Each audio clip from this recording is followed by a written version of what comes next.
Marido infiel negó a su esposa en el hospital, pero ella era quien tenía el poder de todas sus propiedades. El hospital universitario. La Paz de Madrid permanecía sumido en esa quietud peculiar de las madrugadas, cuando solo el murmullo de las máquinas y los pasos apresurados del personal nocturno rompían el silencio. En la habitación 302 de cardiología, Laura Vega yacía conectada a un laberinto de cables y sondas, su rostro pálido contrastando con el cabello castaño que se extendía sobre la almohada blanca. Tenía 34 años, pero en ese momento parecía mucho mayor. Las ojeras violáceas bajo sus ojos cerrados contaban la historia de noches sin dormir, de dolor que iba más allá de lo físico. Su pecho subía y bajaba con dificultad, cada respiración una pequeña victoria contra la insuficiencia cardíaca que la había llevado hasta allí 3 días atrás. El doctor Mendoza, un hombre de mediana edad con gafas doradas y manos expertas, revisaba los últimos análisis cuando escuchó pasos acercándose por el pasillo.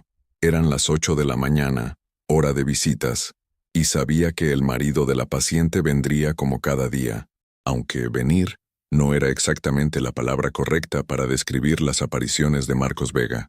«Buenos días, señor Vega», saludó el médico cuando vio aparecer a un hombre alto, de 37 años, vestido con un traje oscuro impecable.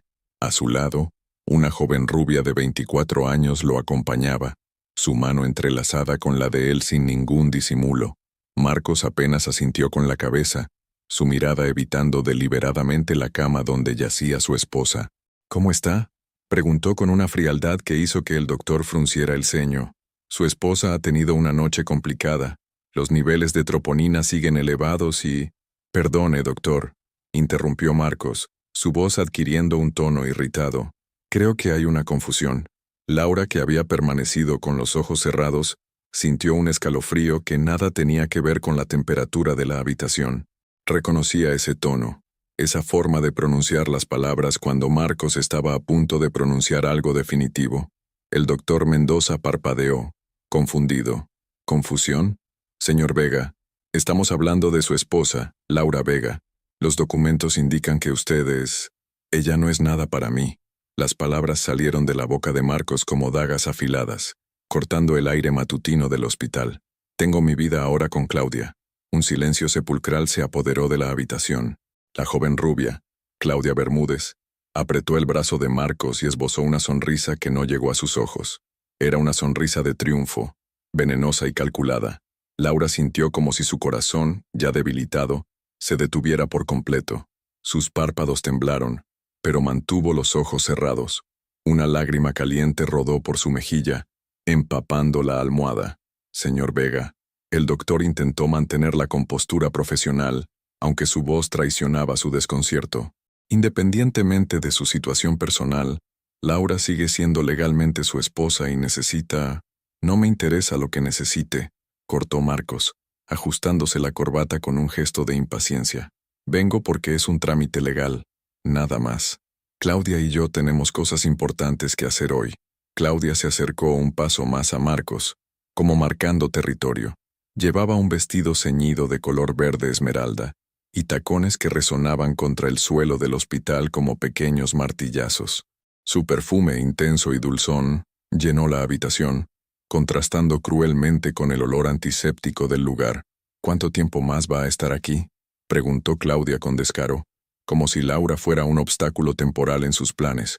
El doctor Mendoza la miró con una mezcla de incredulidad y disgusto. «Señorita, esta paciente ha sufrido un infarto y necesita cuidados intensivos. No es cuestión de tiempo, es cuestión de vida o muerte». «Claro», murmuró Claudia, intercambiando una mirada significativa con Marcos. «De vida o muerte». Había algo en su tono, una satisfacción siniestra que hizo que Laura abriera finalmente los ojos. Durante unos segundos, nadie se dio cuenta. Laura observó a la pareja desde su cama, estudiando sus rostros, sus gestos, la forma en que se miraban como si compartieran un secreto. «Marcos», susurró Laura con voz apenas audible. Él se giró y por un instante, Laura creyó ver un destello de algo parecido a la culpa en sus ojos, pero fue solo un segundo. Inmediatamente, su expresión se endureció. «Pensé que estabas dormida», dijo sin acercarse a la cama. He oído todo. Cada palabra le costaba un esfuerzo sobrehumano. ¿De verdad no soy nada para ti? Marcos se removió incómodo, pero Claudia intervino antes de que pudiera responder. Laura, ¿verdad? Dijo con una sonrisa falsa. Marcos me ha contado mucho sobre ti. Es hora de que aceptes la realidad. Él ya no te pertenece. Laura cerró los ojos nuevamente, pero esta vez no para escapar del dolor, sino para procesarlo. En 34 años de vida, nunca había experimentado una humillación tan profunda, tan calculada. El doctor Mendoza carraspeó, evidentemente incómodo con la situación. Señor Vega, creo que sería apropiado que esta conversación tuviera lugar en otro momento y lugar. Su esposa necesita descanso y... Ex-esposa, corrigió Marcos. Pronto será mi ex-esposa. Los papeles del divorcio aún no están firmados, murmuró Laura desde la cama, su voz ganando una pizca de firmeza. Marcos se acercó entonces, por primera vez desde que había entrado en la habitación. Se inclinó sobre la cama, su rostro cerca del de Laura, y habló en voz baja pero lo suficientemente alta para que todos escucharan. Van a estar firmados muy pronto, y cuando eso pase, podrás quedarte con tus dramas y tus enfermedades. Nosotros tenemos una vida que vivir. Laura lo miró directamente a los ojos y en ese momento, algo cambió en su interior. No era solo dolor lo que sentía ahora, era algo más frío, más calculado. Una vida que vivir, repitió lentamente. Claro. Marcos se enderezó, satisfecho de haber dejado clara su posición. Claudia se colgó de su brazo como si fuera un trofeo. Vámonos, amor, dijo Claudia. Ya hemos perdido suficiente tiempo aquí. Mientras la pareja se dirigía hacia la puerta, Laura los observó caminar juntos, sus pasos sincronizados, sus cabezas ligeramente inclinadas, una hacia la otra como conspiradores. Justo antes de salir, Claudia se giró y le dirigió una última mirada a Laura. No era de compasión ni de despedida, era de victoria absoluta. La puerta se cerró con un suave clic, y Laura se quedó a solas con el doctor Mendoza, quien la miraba con una mezcla de profesionalidad médica y compasión humana. Señora Vega, comenzó el médico. Doctor, lo interrumpió Laura, su voz más firme de lo que había sido en días. Necesito preguntarle algo muy importante sobre mis medicamentos. El doctor se acercó, intrigado por el cambio en su tono. Por supuesto, dígame. Laura dirigió la mirada hacia la ventana, donde el sol madrileño comenzaba a calentar el cristal. Sus dedos se movieron casi imperceptiblemente sobre la sábana, como si estuviera contando algo muy importante. ¿Es posible que alguien haya estado alterando mis medicinas? El doctor Mendoza se acercó lentamente a la cama de Laura, sus cejas fruncidas en una expresión de preocupación profesional. La pregunta de su paciente había resonado en el aire como una campana de alarma, y 30 años de experiencia médica le habían enseñado a reconocer cuando una intuición podía ser algo más que paranoia. ¿Alterar sus medicamentos?, repitió ajustándose las gafas. Señora Vega, ¿qué la hace pensar en esa posibilidad? Laura mantuvo la mirada fija en la ventana por unos segundos más, organizando sus pensamientos. Sus dedos continuaron ese movimiento nervioso sobre la sábana, como si estuviera escribiendo palabras invisibles. Era un gesto que había desarrollado desde niña, cuando necesitaba pensar con claridad. Doctor, hace 3 meses que vengo sintiendo síntomas extraños, comenzó, su voz ganando fuerza gradualmente. Mareos, palpitaciones, náuseas. Al principio pensé que era estrés del trabajo, pero se detuvo recordando. Las imágenes se sucedían en su mente como fotogramas de una película. Marcos insistiendo en preparar su desayuno cada mañana, algo que nunca había hecho en sus 8 años de matrimonio. Su sonrisa forzada cuando le entregaba las pastillas junto al café, la forma en que Claudia aparecía cada vez más frecuentemente en sus vidas sociales, siempre con esa mirada calculadora. ¿Pero qué, señora Vega?, insistió el doctor tomando asiento en la silla junto a la cama. Marcos comenzó a cuidar de mí de manera muy atenta hace unos meses.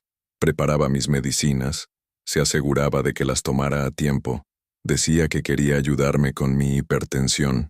Una lágrima rodó por su mejilla, pero esta vez no era solo de dolor, sino de una rabia sorda que comenzaba a crecer en su interior. Nunca antes se había preocupado por mi salud. De hecho, solía olvidar hasta mis cumpleaños. El doctor Mendoza anotó algo en su libreta. su expresión cada vez más seria. ¿Conserva usted esas medicinas? ¿Las que él le preparaba? Laura asintió lentamente. En el cajón de mi mesilla de noche, en casa. Siempre guardo algunas de repuesto. Vamos a necesitar analizarlas, dijo el médico con firmeza. Si hay la más mínima posibilidad de que hayan sido alteradas, debemos descartarla inmediatamente. Mientras el doctor hacía anotaciones, Laura cerró los ojos y dejó que su mente vagara hacia los últimos meses. Los detalles que antes parecían insignificantes, ahora cobraban un significado siniestro. Marcos sugiriendo que aumentara su seguro de vida, por si acaso. Sus conversaciones telefónicas susurradas que se cortaban abruptamente cuando ella entraba en la habitación. La forma en que Claudia la miraba durante las pocas cenas sociales a las que habían asistido juntos, como si estuviera midiendo el tiempo. Un golpe suave en la puerta interrumpió sus pensamientos. Era Mireya, su hermana menor, de 31 años, con el cabello rizado recogido en una coleta despeinada y ojeras que delataban noches de vigilia en el hospital. «Buenos días, doctor», saludó Mireya antes de acercarse a Laura. «¿Cómo te sientes hoy, hermana?» «Mireya». Laura extendió su mano y la apretó con fuerza. «Necesito que hagas algo por mí. Es muy importante. Lo que necesites», respondió Mireya inmediatamente, sin vacilar. Las hermanas Vega habían desarrollado un vínculo inquebrantable después de perder a sus padres en un accidente cuando Laura tenía 25 años. Laura miró al doctor Mendoza, quien asintió con un gesto de comprensión. «Necesito que vayas a mi casa y traigas las pastillas del cajón de mi mesilla de noche. Todas. Pero sobre todo, no dejes que Marcos se dé cuenta de lo que estás haciendo». Mireya frunció el ceño, preocupada. «¿Laura? ¿Qué está pasando?» «Ya bastante raro me parece que Marcos no haya venido a dormir aquí ni una sola noche desde que te internaron. Vino esta mañana», murmuró Laura con amargura. Con ella, el rostro de Mireya se endureció. Como hermana menor, siempre había sido protectora con Laura, y nunca había confiado completamente en Marcos. Había algo en su sonrisa demasiado perfecta, en su forma de hablar que sonaba ensayada. ¿Con Claudia? ¿Aquí? ¿En el hospital? La indignación hizo que su voz subiera de tono. No solo eso. Laura respiró profundamente. Me dijo delante del doctor que yo no soy nada para él, que tiene su vida con ella ahora. Mireya se puso de pie abruptamente, sus puños cerrados. «Ese miserable, ¿cómo se atreve? Cuando te encuentras en esta situación, él...» «Mireya», la interrumpió Laura con voz firme. «Ahora no es momento para la ira, es momento para la inteligencia. Ve a casa, trae las pastillas, pero hazlo con cuidado. Y si ves a Marcos allí, actúa normal. No queremos que sospeche nada todavía». El doctor Mendoza intervino. «Señorita, cuando traiga las medicinas, venga directamente aquí. No se las entregue a nadie más, solo a mí. Es muy importante que mantengan esto en estricta confidencialidad hasta que tengamos los resultados del laboratorio». Mireya asintió, su expresión mostrando una determinación férrea. «Laura, hay algo más que debes saber», dijo acercándose nuevamente a la cama. «Ayer, cuando fui a tu casa a buscar ropa limpia, escuché a Marcos hablando por teléfono en el jardín. Pensé que era una llamada de trabajo, pero mencionó algo sobre acelerar el proceso y el seguro. No entendí mucho, pero ahora...» Laura y el doctor intercambiaron una mirada significativa. «¿Recuerdas algo más de esa conversación?», preguntó el doctor. «Dijo algo sobre que ella no resistiría mucho más, y que Claudia tenía razón sobre el timing. Me pareció extraño, pero pensé que se refería a tu estado de salud de manera preocupada». Mireya se pasó la mano por el cabello. «Ahora me doy cuenta de lo idiota que fui al no prestarlo más atención». Laura sintió como si una pieza del rompecabezas encajara en su lugar. El seguro de vida que Marcos había insistido en aumentar 6 meses atrás. Sus repentinos cuidados médicos. La prisa de Claudia por establecer públicamente su relación. «Doctor», dijo Laura, su voz adquiriendo una claridad que no había tenido en días. «Cuando tenga los resultados de las pastillas, podrá determinar exactamente qué han estado dándome. Con el análisis toxicológico completo, sí. Podremos identificar cualquier sustancia que no debería estar allí». El doctor cerró su libreta. «Pero señora Vega, si sus sospechas son correctas, estamos hablando de algo muy serio. Esto sería...» Intento de homicidio, completó Laura con una frialdad que sorprendió incluso a su hermana. Mireya se acercó y tomó la mano de Laura entre las suyas. Hermana, todo va a salir bien. Vamos a descubrir la verdad, y ese canalla va a pagar por lo que te ha hecho. Laura asintió, pero su mente ya estaba trabajando en otra dirección. Si Marcos realmente había estado envenenándola lentamente, si había orquestado todo esto con Claudia, entonces había subestimado completamente a la mujer con la que había estado casado durante 8 años. Mireya, cuando vayas a casa también necesito que busques algo más, dijo Laura, sus dedos moviéndose nuevamente sobre la sábana. En mi oficina, en el archivador gris, hay una carpeta marcada como propiedades. Tráela también. ¿Propiedades? ¿Para qué necesitas? Laura sonrió por primera vez en días, pero no era una sonrisa alegre. Era la sonrisa de alguien que acaba de recordar que tiene cartas muy poderosas en su mano. Porque, querida hermana, creo que Marcos ha olvidado un detalle muy importante sobre quién realmente posee todo lo que él considera suyo. El doctor Mendoza observó a Laura con curiosidad renovada. La mujer frágil y derrotada de esa mañana estaba transformándose ante sus ojos en alguien completamente diferente. Alguien con un plan. Voy ahora mismo, dijo Mireya, dirigiéndose hacia la puerta. Y Laura, pase lo que pase, vamos a asegurarnos de que obtenga justicia. Cuando Mireya salió, Laura se quedó a solas con el doctor.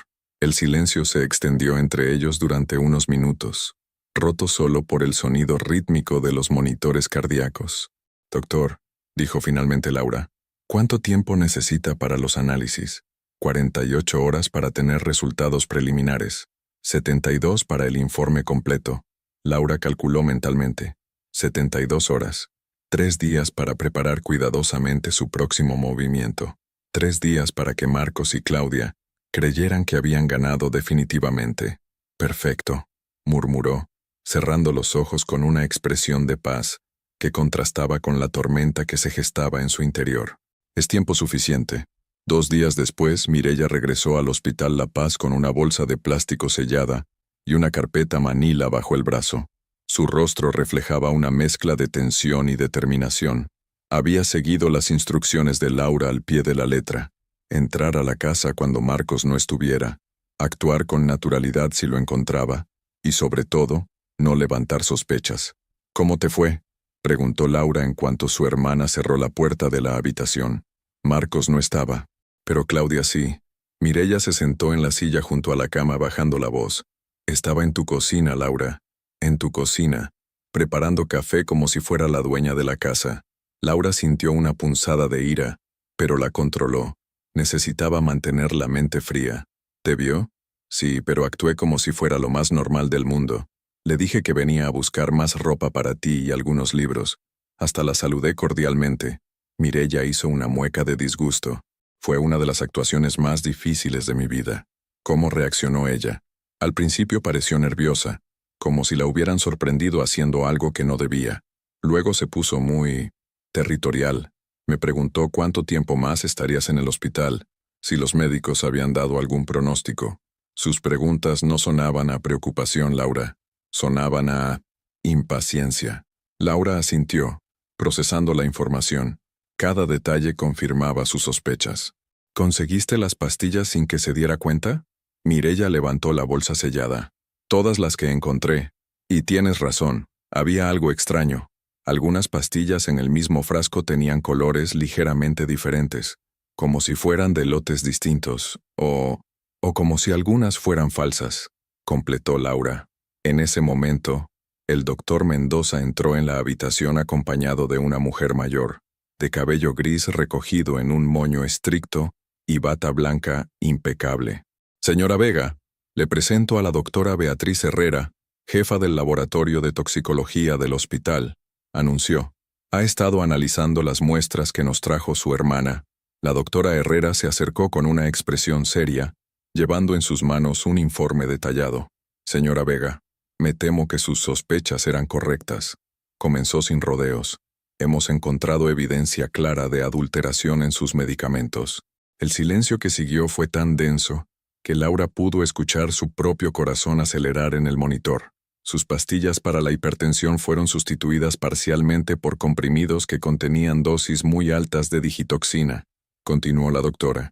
Es un glucósido cardíaco que, en las cantidades que encontramos, puede provocar arritmias severas, insuficiencia cardíaca e incluso paro cardiorrespiratorio. Mireya se llevó las manos a la boca, horrorizada. ¿Están diciendo que alguien estaba intentando matarla? Lo que estamos diciendo, intervino el doctor Mendoza, es que si la señora Vega hubiera continuado tomando estas pastillas adulteradas durante unas semanas más, las consecuencias habrían sido fatales. Laura cerró los ojos, sintiendo una mezcla extraña de alivio y furia. Alivio porque ahora tenía pruebas concretas. Furia porque la persona en quien más había confiado en el mundo había estado literalmente envenenándola. «Doctor, ¿estas pruebas serían válidas ante un tribunal?», preguntó Laura con voz firme. «Absolutamente. Hemos seguido todos los protocolos forenses. Cada pastilla ha sido catalogada, fotografiada y analizada individualmente. Tenemos evidencia irrefutable de adulteración intencional». «Perfecto». Laura abrió los ojos y miró a su hermana. «Ahora muéstrame lo que encontraste en la carpeta de propiedades». Mireya abrió la carpeta manila y comenzó a extraer documentos. Laura observó cada papel con la satisfacción de quien está viendo confirmarse una corazonada que podría cambiar todo. «Aquí están», murmuró, tomando uno de los documentos. «Las escrituras de la casa de Pozuelo, firmada y registrada a nombre de Laura Vega Morales». Continuó revisando los papeles. «El apartamento de inversión en Malasaña, Laura Vega Morales. Las cuentas bancarias conjuntas donde se depositan sus ingresos como arquitecto». «Fíjate bien, Mireya. ¿Quién aparece como titular principal?». Mireya leyó cuidadosamente el documento. «Laura Vega Morales. Pero, ¿cómo es posible? Siempre pensé que todo estaba a nombre de ambos». Laura sonrió con amargura. «Hace 5 años, cuando Marcos quiso expandir su negocio de consultoría, necesitaba avales para los préstamos bancarios, pero tenía un historial crediticio terrible por unas deudas de la universidad y algunos pagos atrasados de tarjetas de crédito. Los bancos se negaron a prestarle dinero». Laura tomó otro documento. «Así que fui yo quien tuvo que firmar como garante principal de todo. La casa, las inversiones, incluso el coche que él tanto presume. Todo está legalmente a mi nombre porque yo era la única con historial crediticio limpio y ingresos estables como profesora de instituto». Los médicos observaban la explicación con creciente comprensión. Marcos siempre se comportó como si fuera el dueño de todo porque él tomaba las decisiones financieras grandes, pero legalmente. Laura levantó los documentos. «¿Todo me pertenece a mí? ¿Incluso conociendo esto él hizo el seguro de vida?», preguntó Mireya. «Ahí está la parte más retorcida de todo». Laura señaló otro papel. «El seguro de vida por 1 millón de euros que él contrató hace 6 meses. ¿Sabes quién aparece como beneficiario? Supongo que él. No. Aparece como beneficiario el cónyuge superviviente, que sería él, pero hay una cláusula que Marcos obviamente no leyó con cuidado. Si el beneficiario está involucrado en la muerte del asegurado, el dinero pasa automáticamente al siguiente familiar directo». Mireya abrió los ojos como platos. «¿Qué serías?» «Yo. Exactamente. Pero eso es irrelevante porque yo no tengo intención de morirme». Laura organizó los documentos con precisión.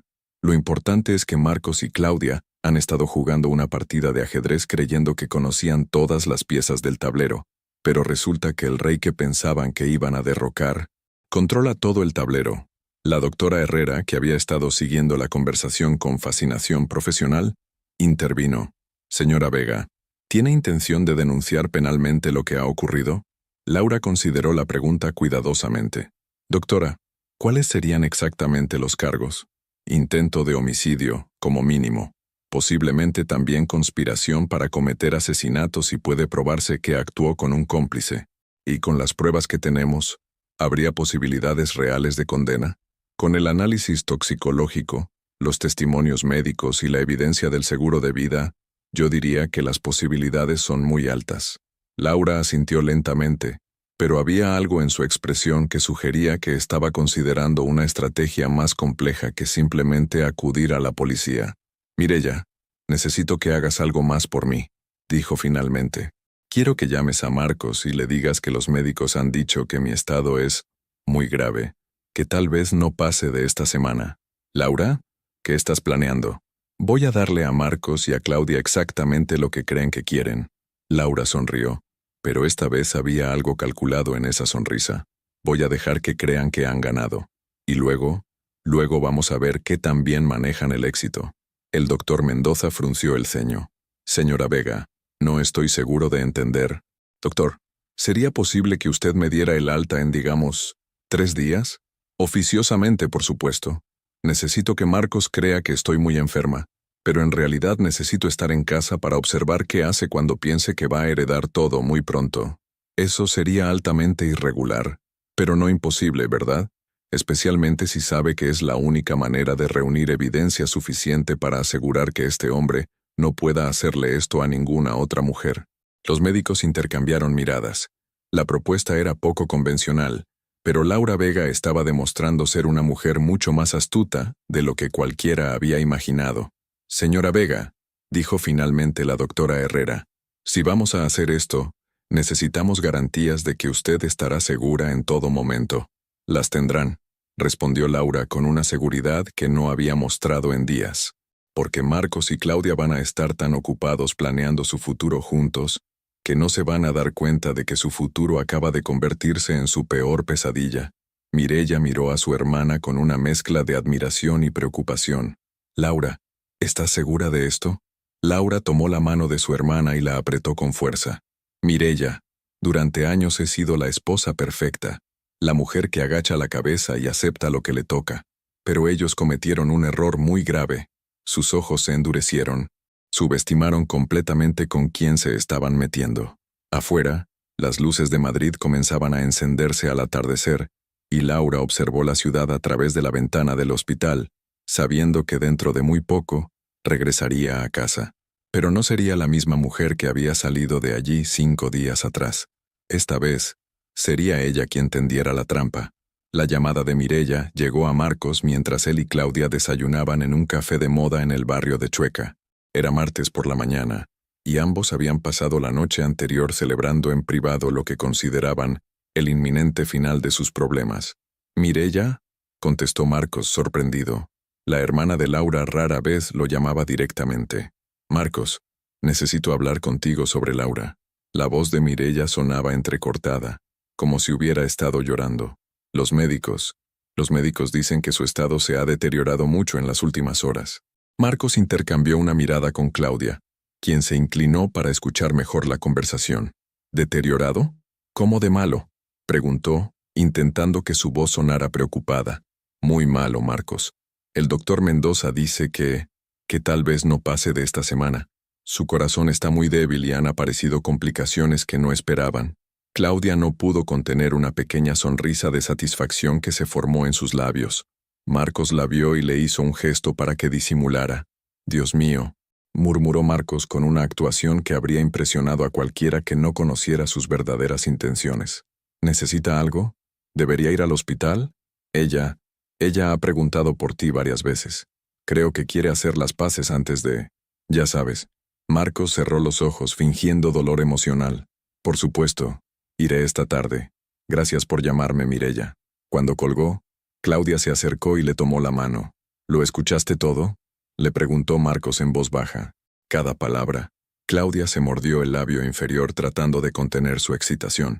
«Esta semana, Marcos. Esta semana seremos libres. Y ricos», añadió Marcos levantando su taza de café como si fuera una copa de champán. 1 millón de euros del seguro, más todas las propiedades que están a nuestros nombres conjuntos. Claudia frunció ligeramente el ceño. «¿Estás seguro de que todo está a nombre de ambos? Porque el otro día, cuando Mireya vino a casa, parecía muy interesada en algunos papeles del despacho de Laura». «Claro que estoy seguro», respondió Marcos con confianza. «Llevo años manejando todas las finanzas de la casa. Laura nunca se ha interesado por esos temas. Todo lo importante está a mi nombre, o a nombre de ambos. ¿Y si ella hubiera cambiado algo antes de caer enferma?». Marcos negó con la cabeza, despectivo. «Laura es demasiado inocente para esas cosas. Confía en mí ciegamente. Nunca se le ocurriría verificar documentos legales o contratos. Siempre me ha dejado manejar todo eso. Claudia asintió, tranquilizada. En los 6 meses que llevaba siendo la amante de Marcos, había llegado a conocer muy bien tanto sus virtudes como sus puntos ciegos. Su arrogancia era tanto su mayor fortaleza como su mayor debilidad. ¿Cuándo crees que deberíamos empezar a preparar las cosas?, preguntó Claudia. Ya he hablado con el abogado. Los papeles del divorcio están listos, pero si Laura muere antes de firmarlos será mucho más simple. Como viudo, heredaré automáticamente todo. ¿Y después? Marcos sonrió con una expresión que sus colegas de trabajo habrían encontrado familiar, la misma que ponía cuando cerraba un contrato especialmente lucrativo. Después, amor mío, venderemos la casa de Pozuelo, el apartamento de Malasaña, y nos iremos a vivir donde siempre hemos soñado, tal vez Barcelona o incluso Portugal. Empezaremos una nueva vida, sin ataduras del pasado. Claudia se recostó en su silla, imaginando ese futuro. A sus 24 años, nunca había tenido dinero real. Había trabajado como dependienta en una tienda de ropa hasta conocer a Marcos, y la posibilidad de una vida sin preocupaciones económicas le parecía un sueño hecho realidad. ¿Deberíamos ir al hospital juntos esta tarde?, preguntó. No, Marcos negó inmediatamente. Es mejor que vaya solo. No queremos parecer insensibles. Después de todo, oficialmente todavía estoy casado con ella. Tienes razón. Pero Marcos, Claudia bajó la voz. Cuando vayas, asegúrate de que realmente está tan mal como dice Mireya. A veces los familiares exageran estas cosas. Marcos asintió, pero en su interior se sentía completamente seguro. Había estado controlando la medicación de Laura durante 3 meses. Sabía exactamente qué efectos debían estar manifestándose en su organismo. La digitoxina era lenta, pero implacable. Si los médicos decían que Laura estaba empeorando, era porque su plan había funcionado a la perfección. Esa tarde, Marcos llegó al Hospital La Paz con un ramo de flores blancas y una expresión cuidadosamente preparada de preocupación marital. Había ensayado frente al espejo la combinación exacta de dolor, esperanza y amor incondicional que un esposo devoto debería mostrar. Cuando entró en la habitación 302, encontró a Laura aparentemente dormida, conectada a más máquinas que la última vez que la había visto. Su piel parecía más pálida, y su respiración sonaba laboriosa. Mireya estaba sentada en la silla junto a la cama, con ojeras profundas y expresión de agotamiento. ¿Cómo está?, preguntó Marcos en voz baja. Muy mal, respondió Mireya sin mirarlo. Ha empeorado mucho desde ayer. Los médicos están preocupados. Marcos se acercó a la cama, y por primera vez en meses sintió algo parecido a la culpa. Pero fue solo un instante. Enseguida recordó a Claudia esperándolo en casa, los planes que habían hecho, la vida que les esperaba. Laura, susurró, tomando su mano. Soy yo. He venido a verte. Laura abrió lentamente los ojos. Cuando lo vio, su expresión mostró una mezcla compleja de emociones que Marcos interpretó como dolor, amor y resignación. Marcos, murmuró con voz débil. Sabía que vendrías. Por supuesto que vine, eres mi esposa. Laura sonrió tristemente. ¿Tu esposa? Hace 2 días me dijiste que no era nada para ti. Marcos miró nerviosamente a Mireya, quien los observaba con expresión indescifrable. Laura, yo estaba confundido, enfadado. No quería decir eso. ¿Dónde está Claudia?, preguntó Laura directamente. Eso no importa ahora. Lo único que importa es que te pongas bien. Laura cerró los ojos por unos segundos como si reuniera fuerzas para hablar. Marcos, si me pasa algo, ¿cuidarás de que todo se resuelva bien? Las propiedades, las cuentas. El corazón de Marcos se aceleró. Esta era exactamente la conversación que había esperado. No digas esas cosas, Laura. Vas a salir de esta. Pero si no salgo, prométeme que no habrá problemas legales, que todo pasará a ti como debe ser. Marcos apretó su mano con lo que esperaba que pareciera devoción. Te lo prometo, pero no va a hacer falta. Los médicos van a encontrar la forma de... Los médicos han hecho lo que han podido, interrumpió Laura. Mireya, ¿podrías dejarnos solos unos minutos? Necesito hablar con mi marido. Mireya dudó un momento, pero finalmente asintió y salió de la habitación. Cuando se quedaron solos, Laura miró directamente a los ojos de Marcos. ¿Me querías, Marcos? ¿Alguna vez me quisiste de verdad? La pregunta lo tomó por sorpresa. No era lo que esperaba de esta conversación. Claro que te quería, Laura. Te quiero. Entonces, ¿por qué? Una lágrima rodó por su mejilla. ¿Por qué, Claudia? ¿Por qué me hiciste esto? Marcos se sintió incómodo. La conversación estaba tomando un rumbo emocional que no había anticipado. Las cosas entre nosotros se habían enfriado, Laura. Llevábamos años siendo más como compañeros de casa que como marido y mujer. ¿Y eso justificaba engañarme? ¿Humillarme delante de los médicos? No, no lo justificaba. Fue cruel. Lo siento. Laura asintió lentamente. ¿La amas? Marcos vaciló. Era una pregunta trampa. Y lo sabía. Laura, no creo que este sea el momento para... ¿La amas? Insistió ella. Solo quiero saber la verdad antes de... Sí, admitió finalmente. Sí, la amo. Laura cerró los ojos y asintió. Gracias por ser honesto. Al menos en esto. Marcos frunció el ceño. ¿Qué había querido decir con... al menos en esto? Laura, ¿a qué te refieres? Pero Laura ya parecía haberse quedado dormida nuevamente. Su respiración se había vuelto más pausada, y el monitor cardíaco mostraba un ritmo más lento. Marcos se quedó allí sentado durante otros 20 minutos, observándola. En su mente, ya estaba calculando tiempos. Si Laura moría esa semana, como había sugerido Mireya, podría tener acceso a las cuentas bancarias y las propiedades en un mes. El seguro de vida tardaría un poco más, pero con un certificado de defunción por causas naturales, no debería haber problemas. Cuando finalmente se levantó para irse, se acercó una última vez a la cama. «Adiós, Laura», susurró. Ella abrió los ojos una vez más y lo miró con una expresión que él no pudo descifrar completamente. «Adiós, Marcos. Espero que tengas exactamente lo que te mereces». Mientras Marcos salía del hospital, enviando un mensaje a Claudia para contarle que todo había ido según lo esperado, no se dio cuenta de que Laura había abierto los ojos completamente después de que él se fuera. En sus labios se dibujó una sonrisa que nada tenía que ver con la resignación que había mostrado durante su visita. El teatro había sido perfecto. Ahora era momento de que cayera definitivamente el telón. El viernes por la mañana, Laura recibió el alta médica en una operación cuidadosamente orquestada. Oficialmente, los médicos le habían dicho a Marcos que Laura necesitaba cuidados paliativos en casa debido a la gravedad de su estado. En realidad, el doctor Mendoza había coordinado un plan que permitiría a Laura regresar a su hogar con total seguridad, pero manteniendo la fachada de una mujer moribunda.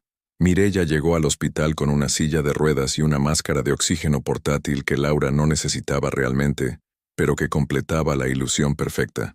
¿Estás segura de esto, hermana?, preguntó Mireya mientras ayudaba a Laura a sentarse en la silla.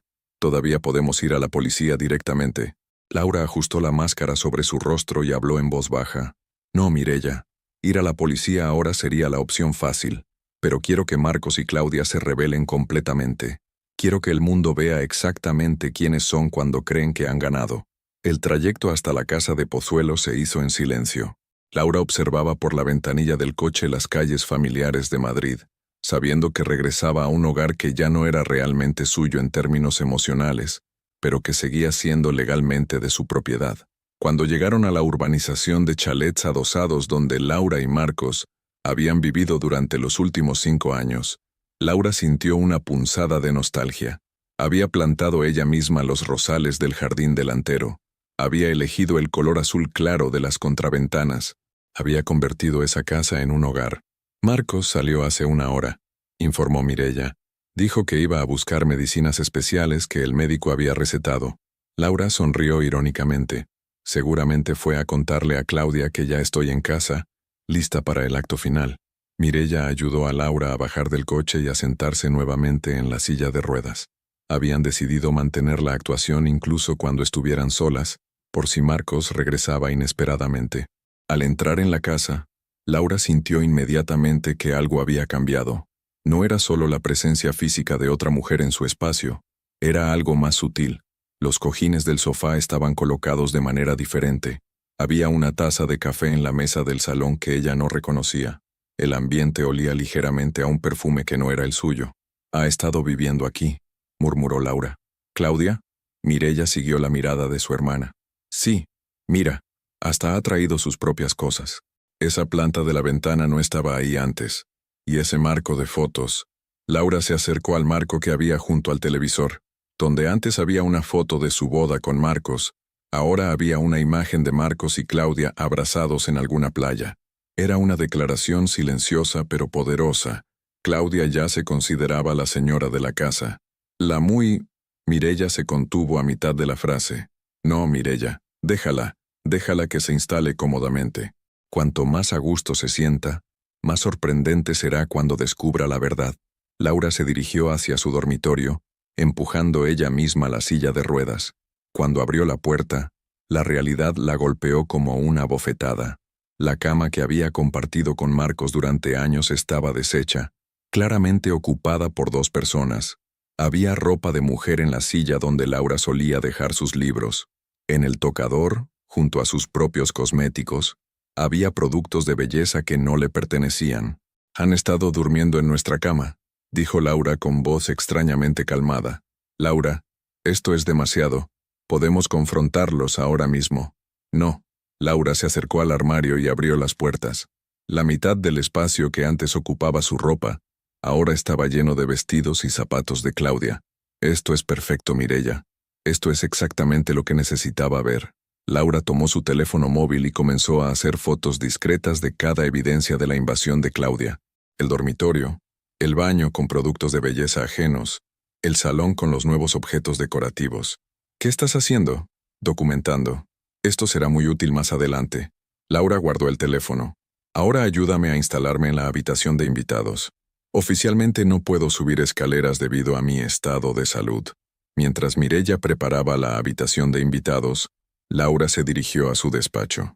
Era una pequeña habitación en la planta baja que había convertido en su espacio personal para corregir exámenes y preparar clases. Marcos rara vez entraba allí. Abrió el archivador gris y verificó que todos los documentos importantes siguieran en su lugar. Las escrituras de la casa, los contratos de las cuentas bancarias, las pólizas de seguros. Todo estaba exactamente como lo había dejado. Pero había algo nuevo. En el escritorio de Marcos, que estaba en la esquina opuesta del despacho, encontró papeles que no había visto antes. Eran documentos del abogado de Marcos, borradores de testamentos y papeles de divorcio. Laura leyó cuidadosamente cada documento. Marcos había estado preparando meticulosamente su futuro sin ella. En los borradores de testamento, Claudia aparecía como beneficiaria universal. En los papeles de divorcio, Marcos reclamaba la mitad de todos los bienes adquiridos durante el matrimonio. «Qué interesante», murmuró Laura, fotografiando cada página. «Has estado muy ocupado, querido Marcos». En ese momento, escuchó el sonido de llaves en la puerta principal. Marcos había regresado. «Mireya», susurró Laura, «ayúdame a llegar a la habitación de invitados. Rápido». Se instalaron justo a tiempo. Cuando Marcos entró en la casa, Laura estaba recostada en la cama de la habitación de invitados, con la máscara de oxígeno puesta y aspecto de debilidad extrema. «¿Laura?» La voz de Marcos sonó desde el recibidor. «Está aquí», respondió Mireya, «pero está muy cansada del viaje». Marcos apareció en la puerta de la habitación acompañado de Claudia. Era la primera vez que la joven entraba oficialmente en la casa, mientras Laura estaba presente, y su expresión mostraba una mezcla de nerviosismo y triunfo mal disimulado. «¿Cómo te sientes?», preguntó Marcos, acercándose a la cama.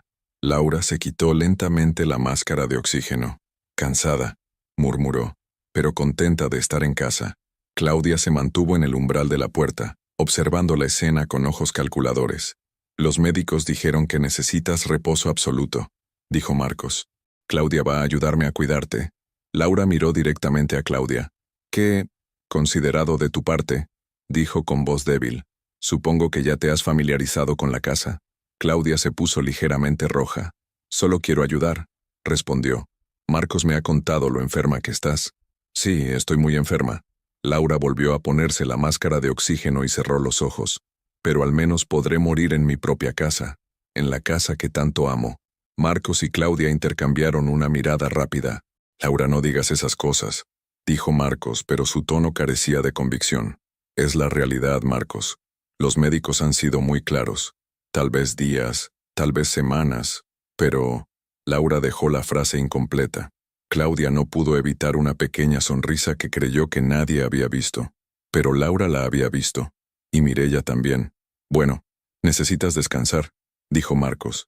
Mireya, ¿puedes quedarte con ella? Claudia y yo tenemos que resolver algunas cosas. Por supuesto, respondió Mireya.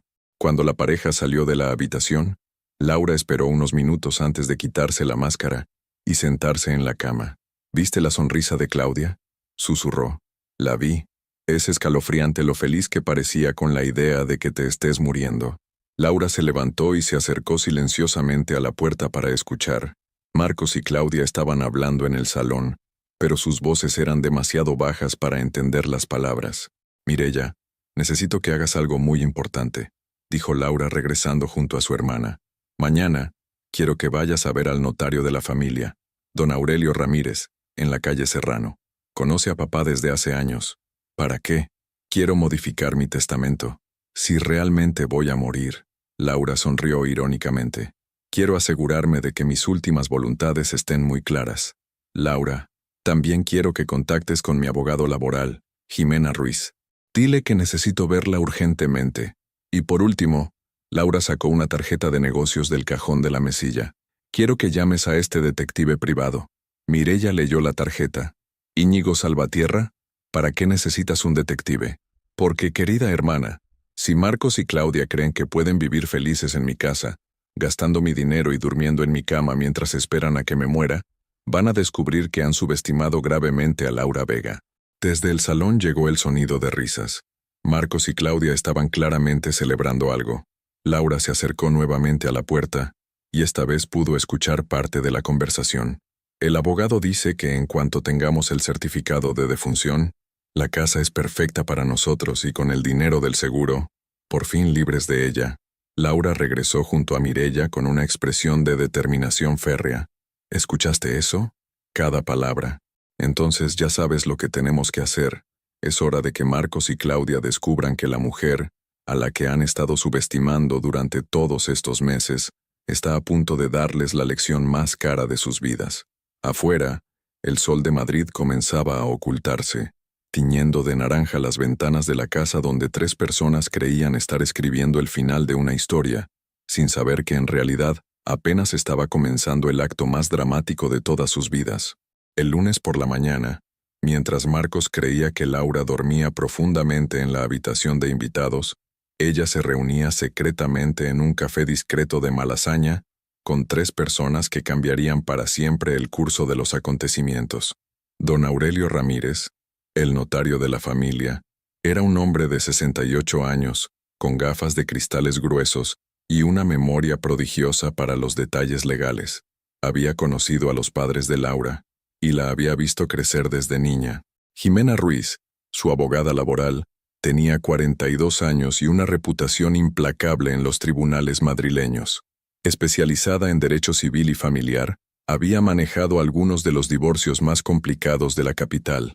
Íñigo Salvatierra, el detective privado, era un ex policía de 50 años que había montado su propia agencia después de retirarse del cuerpo. Su especialidad eran los casos de infidelidad y fraude matrimonial. Laura, querida, dijo don Aurelio tomando sus manos entre las suyas. Cuando Mireya me contó lo que está pasando, no podía creerlo. Marcos siempre me pareció, bueno, no especialmente cálido, pero jamás imaginé que fuera capaz de algo así. La gente puede sorprendernos, don Aurelio, y no siempre de manera agradable. Jimena abrió su maletín y extrajo varios documentos. He revisado toda tu situación legal, Laura. La buena noticia es que tu posición es mucho más sólida de lo que Marcos imagina. La mala noticia es que si él realmente ha estado intentando envenenarte, necesitamos actuar rápido antes de que se dé cuenta de que has descubierto sus planes. ¿Qué opciones tengo? Varias. Jimena desplegó los papeles sobre la mesa. Primero, podemos proceder penalmente por intento de homicidio. Con las pruebas del laboratorio del hospital, tienes un caso sólido. ¿Y civilmente? Aún mejor. Puedes solicitar el divorcio por causa grave, lo que te daría derecho a mantener todos tus bienes sin división. Además, puedes expulsarlo de la casa inmediatamente, ya que técnicamente está ocupando ilegalmente una propiedad que es tuya. Íñigo intervino. Y yo puedo proporcionarte toda la documentación fotográfica y videográfica que necesites para demostrar la relación extramatrimonial y el comportamiento de ambos. Laura asintió, procesando la información. ¿Cuánto tiempo necesitarían para tener todo listo? 1 semana, respondió Jimena. Pero Laura, hay algo más que debes considerar. Si Marcos descubre que estás viva y en plenas facultades, podría intentar acelerar su plan original. Ya lo he pensado. Por eso quiero que todo esté preparado para este viernes. Don Aurelio frunció el ceño. ¿Este viernes? ¿Por qué esa fecha específicamente? Laura sonrió con una expresión que sus 3 acompañantes nunca le habían visto antes. Porque este viernes Marcos tiene una reunión muy importante con los inversores de su empresa. Una reunión donde planea presentar su nueva situación personal y solicitar un préstamo considerable para expandir su negocio. ¿Cómo sabes eso?, preguntó Íñigo. Porque anoche escuché toda su conversación telefónica con su socio. Marcos está tan seguro de que voy a morir pronto, que ya está haciendo planes con mi dinero futuro como garantía. Jimena se inclinó hacia adelante. Laura, ¿estás sugiriendo lo que creo que estás sugiriendo? Estoy sugiriendo que demos a Marcos y Claudia exactamente lo que esperan. Mi muerte. Pero va a ser una muerte muy reveladora. Los 3 intercambiaron miradas de comprensión mezclada con admiración. Necesitarás un certificado médico que confirme tu estado, dijo don Aurelio, para que todo sea legal. El doctor Mendoza ya está preparando la documentación. Oficialmente, estaré internada en cuidados intensivos durante toda la semana. Solo Mireya tendrá acceso a visitarme. ¿Y el plan específico para el viernes?, preguntó Íñigo. Laura respiró profundamente. El viernes a las 5 de la tarde, Marcos tendrá su reunión con los inversores en las oficinas de su empresa, en la Torre Picasso. Estará acompañado de Claudia porque planea presentarla como su futura esposa y socia en el negocio. ¿Y tú? Yo estaré allí también, pero ellos no me esperarán. Esa misma tarde, en la casa de Pozuelo, Marcos recibió una llamada que había estado esperando durante días. ¿Mireya?, contestó con voz cuidadosamente modulada. Marcos. La voz de Mireya sonaba entrecortada. Es sobre Laura. ¿Qué pasa? Ha empeorado mucho. Los médicos la han vuelto a ingresar esta mañana. Dicen que no creen que pase de esta semana. Marcos cerró los ojos, sintiendo una mezcla de alivio y algo que no quería identificar como culpa. ¿Está consciente? A ratos. Ha preguntado por ti. Dice que quiere verte una última vez. Por supuesto. Iré mañana. Marcos, hay algo más. Ha pedido que llame a su abogado. Quiere arreglar algunos papeles antes de... ¿Qué tipo de papeles? Su testamento. Dice que quiere asegurarse de que todo esté en orden para ti. Marcos sintió que su corazón se aceleraba. Esto era exactamente lo que había estado esperando. Dile que no se preocupe por esas cosas ahora. Solo que se concentre en descansar. Lo haré. Marcos. Sé que las cosas entre vosotros han estado complicadas, pero significa mucho para ella que aún te importe. Cuando colgó, Marcos se dirigió inmediatamente al salón donde Claudia estaba viendo la televisión. Era Mireya, anunció. Laura ha empeorado. La han vuelto a ingresar. Claudia se incorporó inmediatamente. ¿Y? Los médicos no creen que pase de esta semana. Claudia se levantó y se acercó a Marcos, rodeándolo con sus brazos. ¿Estás bien? Sé que esto debe ser difícil para ti, incluso después de todo lo que ha pasado. Marcos la abrazó, pero su mente estaba en otra parte, calculando tiempos, procedimientos, papeleos. ¿Cuándo crees que podremos oficializar nuestra relación?, preguntó Claudia. Pronto, amor. Muy pronto. De hecho, he estado pensando, ¿qué te parecería si el viernes, después de mi reunión con los inversores, anunciamos nuestro compromiso? Claudia se separó para mirarlo a los ojos. ¿Tan rápido? ¿Por qué esperar? Una vez que todo esto termine, no habrá nada que nos impida empezar nuestra nueva vida juntos. Claudia sonrió, pero había algo de incertidumbre en su expresión. ¿Y qué van a decir tus socios? ¿Tus amigos? Van a decir que he encontrado la felicidad después de una época muy difícil, y van a felicitarnos.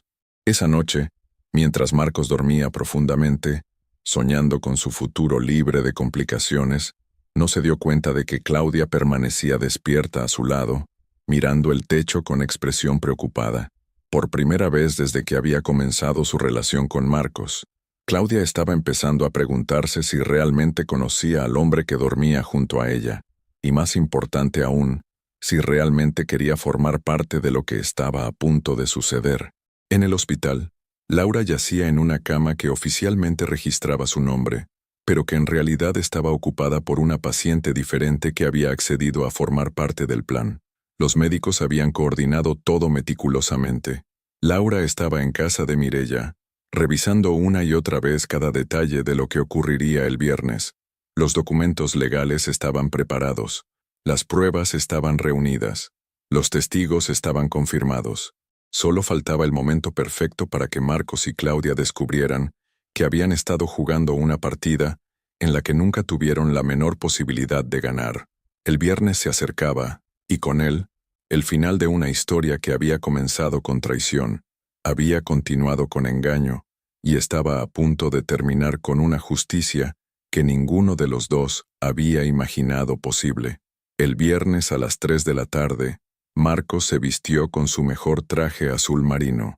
Era el mismo que había usado en su boda con Laura 8 años atrás, aunque esa ironía no se le pasó por la cabeza.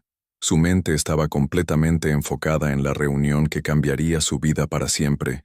Claudia se había arreglado con especial cuidado. Llevaba un vestido de color crema que había comprado específicamente para la ocasión, zapatos de tacón medio y el collar de perlas que Marcos le había regalado el mes anterior. Se había convertido en una experta en parecer respetable y sofisticada cuando la situación lo requería. ¿Estás nervioso?, le preguntó a Marcos mientras él se ajustaba la corbata frente al espejo del dormitorio que había pertenecido a Laura. Un poco, pero es una buena nervios. Hoy comienza realmente nuestra nueva vida. Claudia asintió, aunque por dentro sentía una inquietud que no lograba identificar. Había estado despierta gran parte de la noche, pensando en Laura yaciendo en el hospital, probablemente moribunda. Por primera vez en meses, se había planteado seriamente qué tipo de persona era por estar feliz con la muerte inminente de otra mujer. «Marcos, ¿has ido a verla hoy?», preguntó en voz baja. «¿A Laura?». «No. Mireya me dijo que está muy mal, inconsciente la mayor parte del tiempo. Los médicos creen que es cuestión de horas». Claudia tragó saliva. «¿No te sientes mal por estar aquí con sus cosas mientras ella...?» Marcos se giró hacia ella con expresión sorprendida. «Claudia, ¿de dónde viene esto? Hemos hablado de esto 1000 veces. Laura y yo terminamos hace mucho tiempo. Su enfermedad es trágica, pero no podemos parar nuestras vidas por ello. Lo sé, es solo que nada». Marcos se acercó y le tomó las manos. «Después de hoy, después de esta reunión, todo va a ser diferente. Los inversores van a financiar la expansión de mi empresa. Vamos a tener más dinero del que jamás hemos soñado. Y podremos empezar de cero. ¿No es eso lo que queremos?». Claudia asintió, empujando sus dudas hacia un rincón de su mente. «Sí, por supuesto que es lo que quiero». A las 4:30, la sala de juntas de la planta 32 de la Torre Picasso estaba preparada para la reunión más importante en la carrera de Marcos Vega. Alrededor de la mesa de caoba se sentaban 5 inversores potenciales, su socio comercial Ricardo Montero, y el abogado corporativo de la empresa. Marcos había preparado meticulosamente su presentación. Su empresa de consultoría tecnológica había tenido buenos resultados los últimos 2 años, pero necesitaba una inyección de capital considerable para expandirse al mercado europeo. Los inversores estaban interesados, pero querían garantías sólidas. «Señores», comenzó Marcos activando su presentación en PowerPoint, «como pueden ver en estos gráficos, nuestra proyección de crecimiento para los próximos 3 años es extraordinaria». Durante 20 minutos, expuso cifras, estrategias de mercado y planes de expansión. Los inversores hacían preguntas técnicas que él respondía con confianza. Todo iba exactamente según lo planeado. «Muy impresionante, señor Vega», dijo Carmen Delgado, la inversora principal. «Pero tenemos una preocupación. Este tipo de expansión requiere no solo capital inicial, sino garantías personales considerables. ¿Qué puede ofrecernos como aval?». Marcos sonrió. Esta era la pregunta que había estado esperando. «Me alegra que mencione eso, señora Delgado, Puedo ofrecer como garantía mi cartera completa de propiedades inmobiliarias. Una casa valorada en 650.000 euros en Pozuelo de Alarcón. Un apartamento de inversión en Malasaña valorado en 380.000 euros. Y varios activos financieros que suman aproximadamente 200.000 euros adicionales. Los inversores intercambiaron miradas de aprobación. Eran cifras impresionantes. ¿Y estos activos están libres de cargas?, preguntó otro inversor. Completamente libres. Y para demostrar mi compromiso total con este proyecto, también quiero presentarles a alguien muy especial. Marcos hizo un gesto hacia Claudia. Mi futura esposa, Claudia Bermúdez, quien será socia minoritaria en la nueva estructura empresarial. Claudia se levantó elegantemente y sonrió a los presentes. Es un placer conocerlos. Estoy muy emocionada de formar parte de esta nueva aventura empresarial junto a Marcos. Congratulaciones, dijo Carmen Delgado. ¿Cuándo es la boda? Muy pronto, respondió Marcos. De hecho, tan pronto como se resuelvan algunos asuntos pendientes. En ese momento, sonó el intercomunicador de la sala de juntas.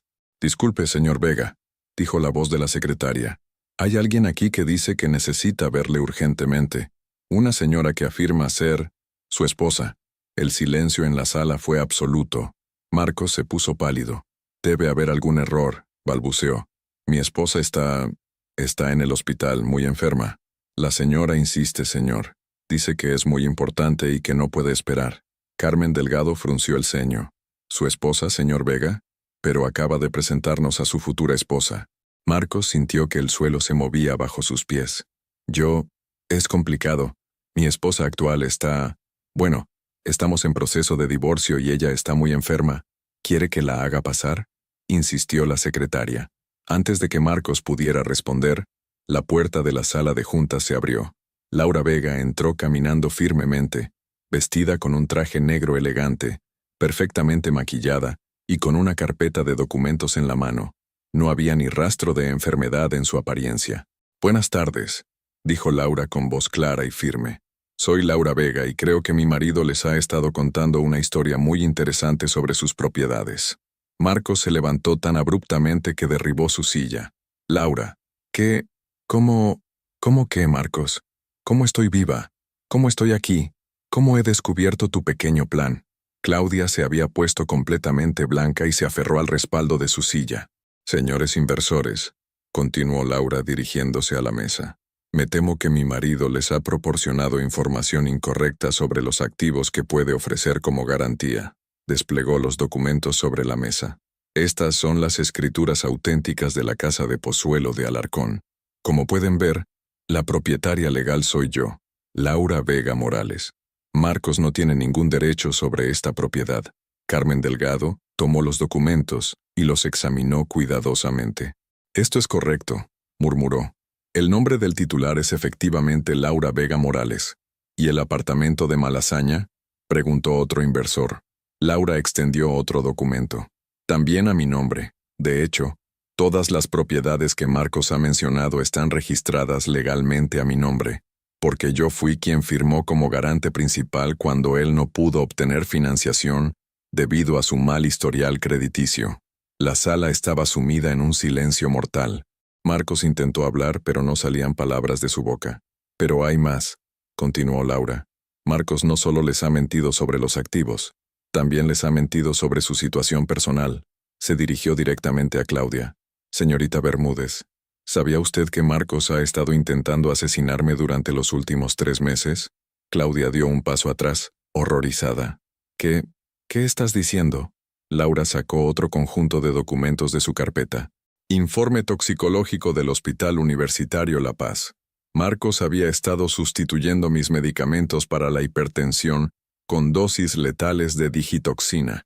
Si hubiera continuado tomando esas pastillas una semana más, habría muerto de insuficiencia cardíaca. Entregó copias del informe a los inversores, quienes lo leyeron con expresiones de shock creciente. ¿Y cuál era el motivo? Laura miró directamente a Marcos. Un seguro de vida por 1 millón de euros que él contrató hace 6 meses, esperando que mi muerte pareciera natural. Carmen Delgado se levantó abruptamente. Señor Vega, esto es monstruoso. ¿Es cierto lo que está diciendo su esposa? Marcos finalmente encontró su voz. Está loca. Todo esto es una fantasía. Laura está obviamente desequilibrada por su enfermedad. ¿Desequilibrada? Laura sonrió fríamente. Señores, todo lo que he dicho puede ser verificado. Los documentos de propiedad están registrados en el registro de la propiedad. El informe toxicológico está firmado por médicos certificados. Y tengo testigos de las conversaciones donde Marcos y la señorita Bermúdez celebraban mi muerte inminente. Claudia se dirigió hacia la puerta, pero Laura la detuvo. No tan rápido, Claudia. Tú también tienes algunas preguntas que responder. Como por ejemplo, ¿sabías que las pastillas que Marcos me daba estaban adulteradas?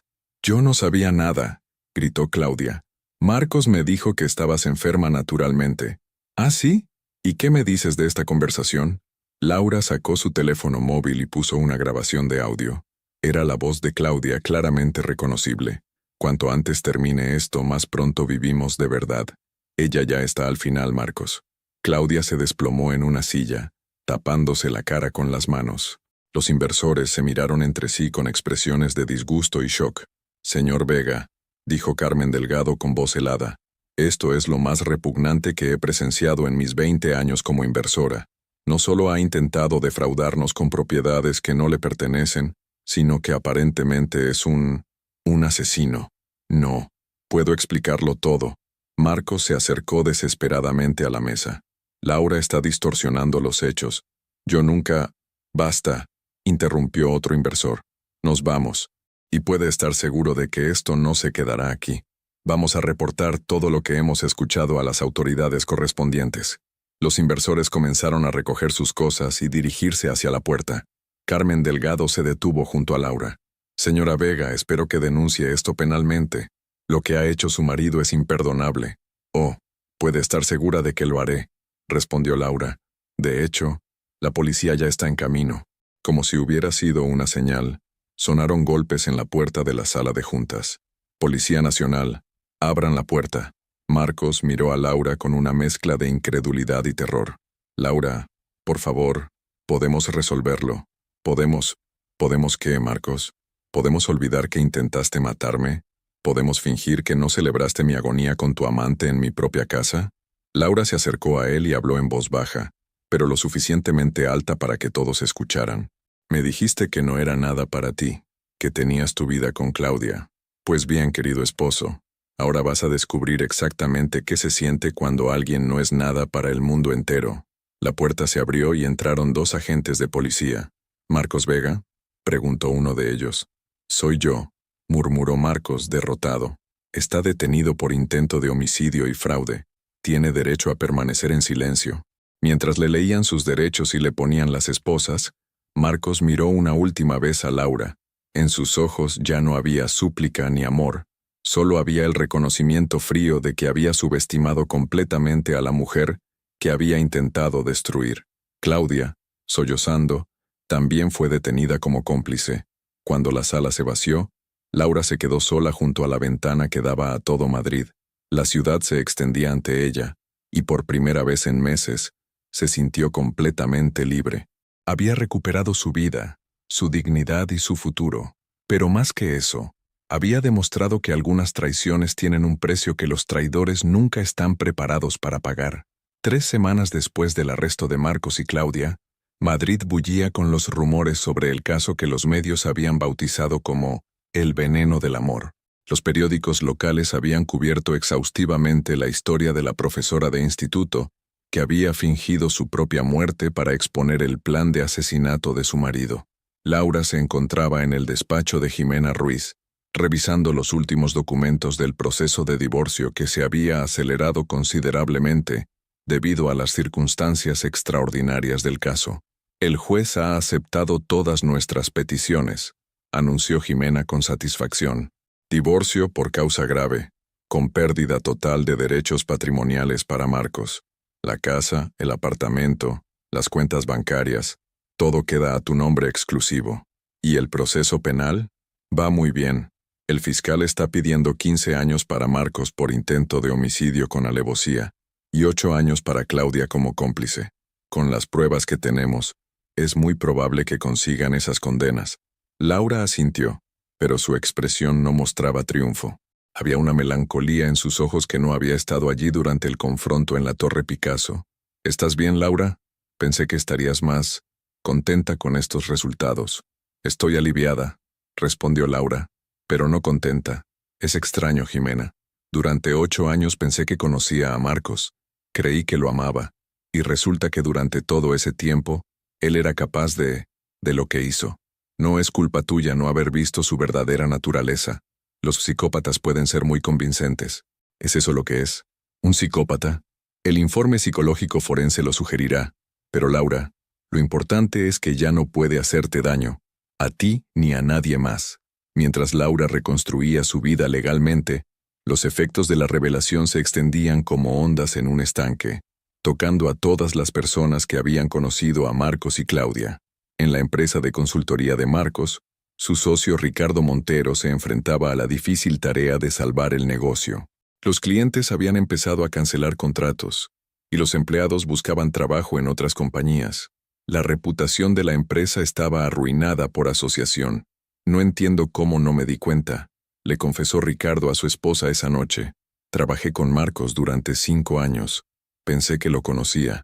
A veces las personas nos sorprenden, respondió su esposa, y no siempre de manera agradable. En la familia de Marcos, las repercusiones fueron igualmente devastadoras. Sus padres, Consuelo y Emilio Vega, habían tenido que mudarse temporalmente de su barrio en Leganés, debido al acoso de los periodistas y la vergüenza social. ¿Cómo pudimos criar a un monstruo así?, se preguntaba Consuelo una y otra vez. ¿En qué fallamos como padres? Su hijo menor, Álvaro, de 32 años, había perdido su trabajo como profesor en un colegio privado cuando los padres de los alumnos descubrieron su parentesco con Marcos. La mancha familiar se extendía a todos los miembros de la familia. Para Claudia, las consecuencias fueron aún más brutales. A sus 24 años, se enfrentaba no solo a la posible condena de prisión, sino al colapso total de su mundo social. Sus padres, Miguel y Rosa Bermúdez, habían tenido que hipotecar su pequeña casa en Vallecas para pagar los honorarios del abogado defensor de su hija. La madre de Claudia había desarrollado una depresión severa y había tenido que dejar su trabajo como auxiliar de enfermería. Mi niña no es una asesina, repetía Rosa una y otra vez. Ese hombre la engañó, la manipuló, pero en el fondo, incluso sus padres tenían dudas. Las grabaciones de audio donde Claudia hablaba con frialdad sobre la muerte de Laura habían sido reproducidas en todos los noticiarios. Era difícil reconciliar a la hija que habían criado con la mujer que había celebrado la agonía de otra persona. Las amigas de Claudia la habían abandonado completamente. Su círculo social, compuesto principalmente por jóvenes que trabajaban en tiendas de moda y cafeterías del centro de Madrid, la había expulsado sin contemplaciones. En los grupos de WhatsApp donde antes compartía fotos de sus salidas con Marcos, ahora solo había silencio. En la cárcel de Alcalá Meco, Claudia se enfrentaba a la realidad más dura de su vida. Sus compañeras de celda, al enterarse de que estaba acusada de intentar matar a otra mujer por dinero, la habían convertido en su objetivo favorito de humillación. «Mira, la princesita que quería ser rica», le gritaban durante las comidas. «¿Dónde está tu novio millonario ahora?» Claudia había perdido 8 kilos en un mes. Su cabello rubio, antes perfectamente cuidado, ahora colgaba grasiento y sin vida. Las ojeras profundas bajo sus ojos mostraban las noches de insomnio, aterrorizada por lo que le esperaba. Su abogado de oficio, un hombre mayor sin mucho interés en el caso, le había dicho sin rodeos que sus posibilidades de evitar la cárcel eran nulas. «Las grabaciones son devastadoras, señorita Bermúdez. Su voz celebrando la muerte de la víctima, el jurado no va a tener compasión». Claudia había intentado escribir cartas a Laura, pidiendo perdón, explicando que había sido manipulada por Marcos, pero cada vez que comenzaba a escribir, recordaba las grabaciones donde su propia voz sonaba tan fría, tan calculadora.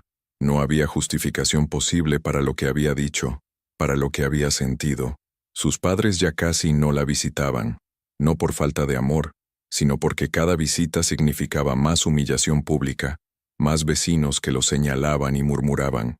La pequeña tienda de comestibles donde trabajaba su padre había perdido la mitad de sus clientes.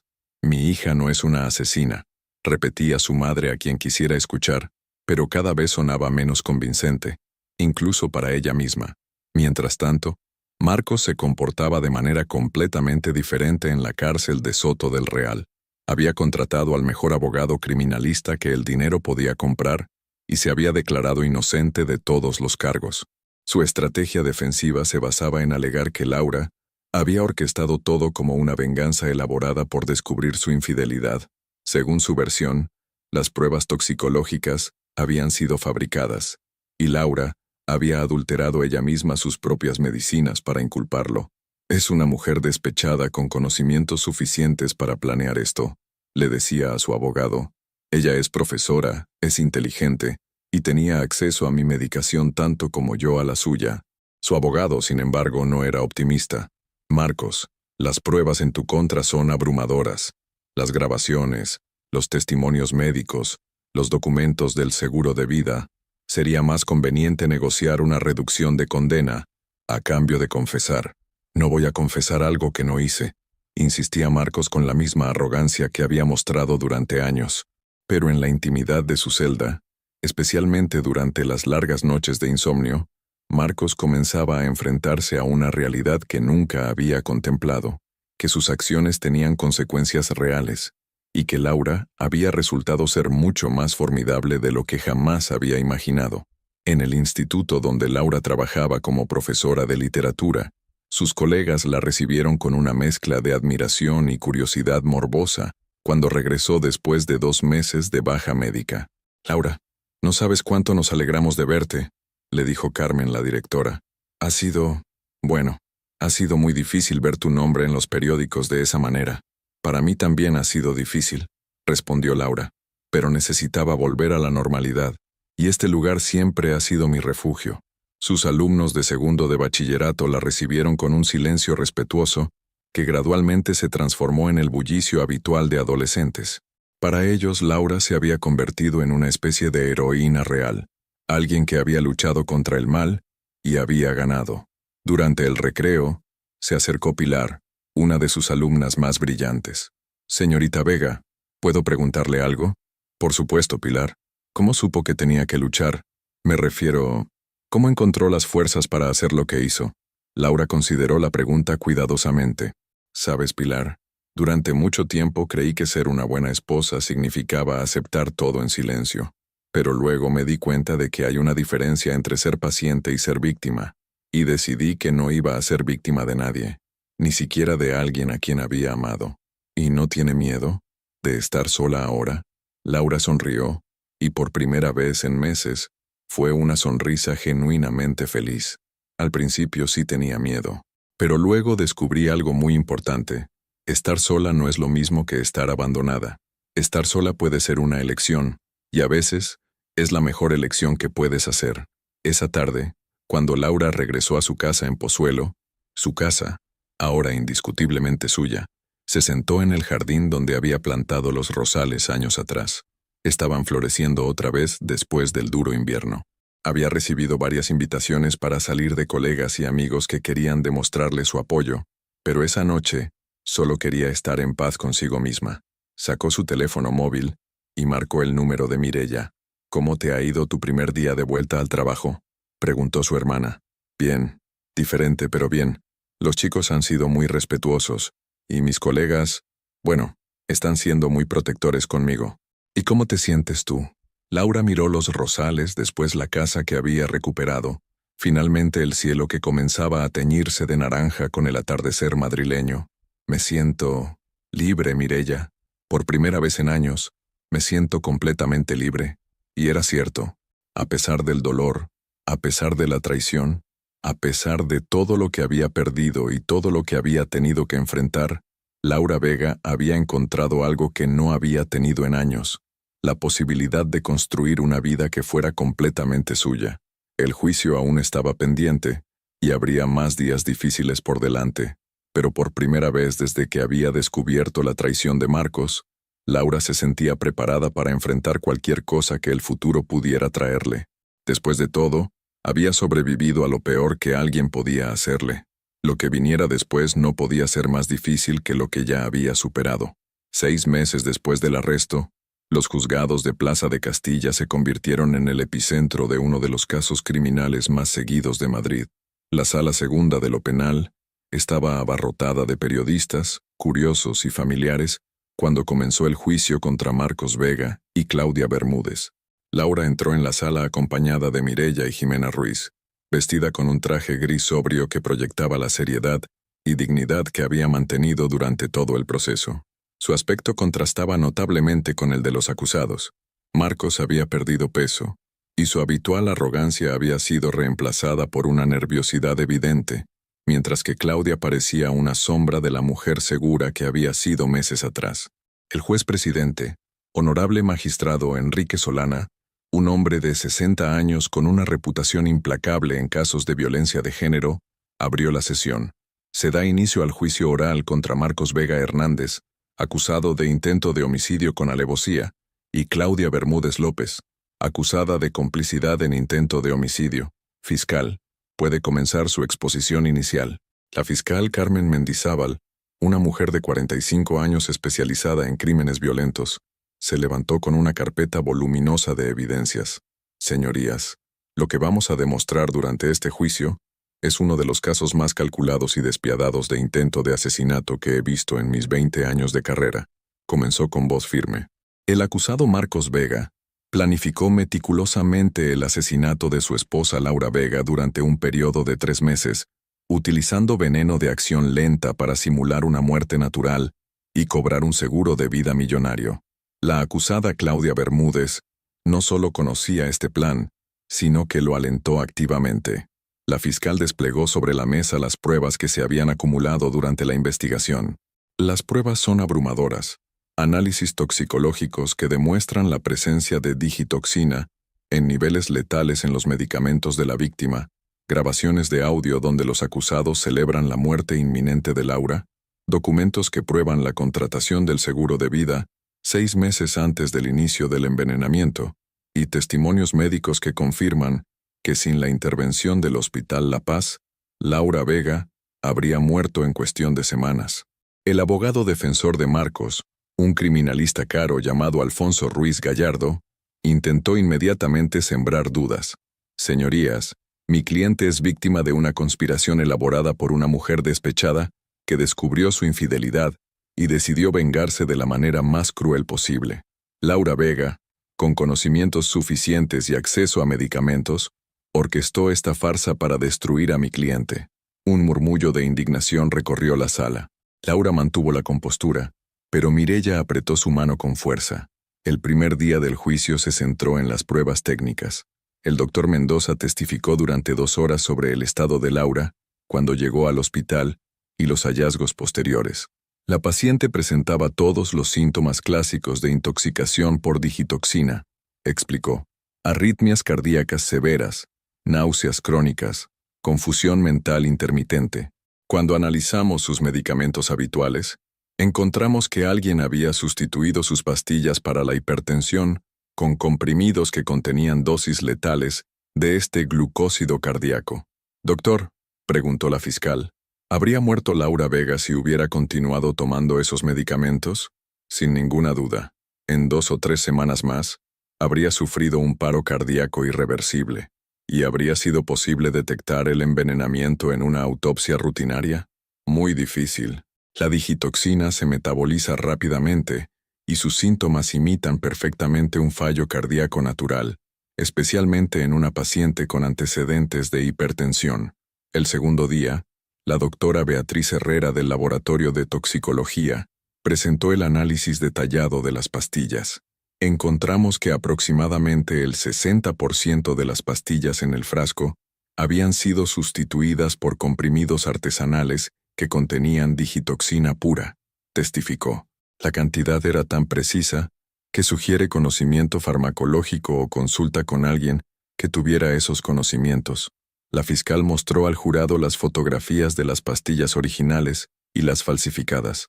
¿Podría una persona común distinguir entre las pastillas originales y las adulteradas? No a simple vista. Quien hizo esto se tomó mucho cuidado en que fueran visualmente idénticas.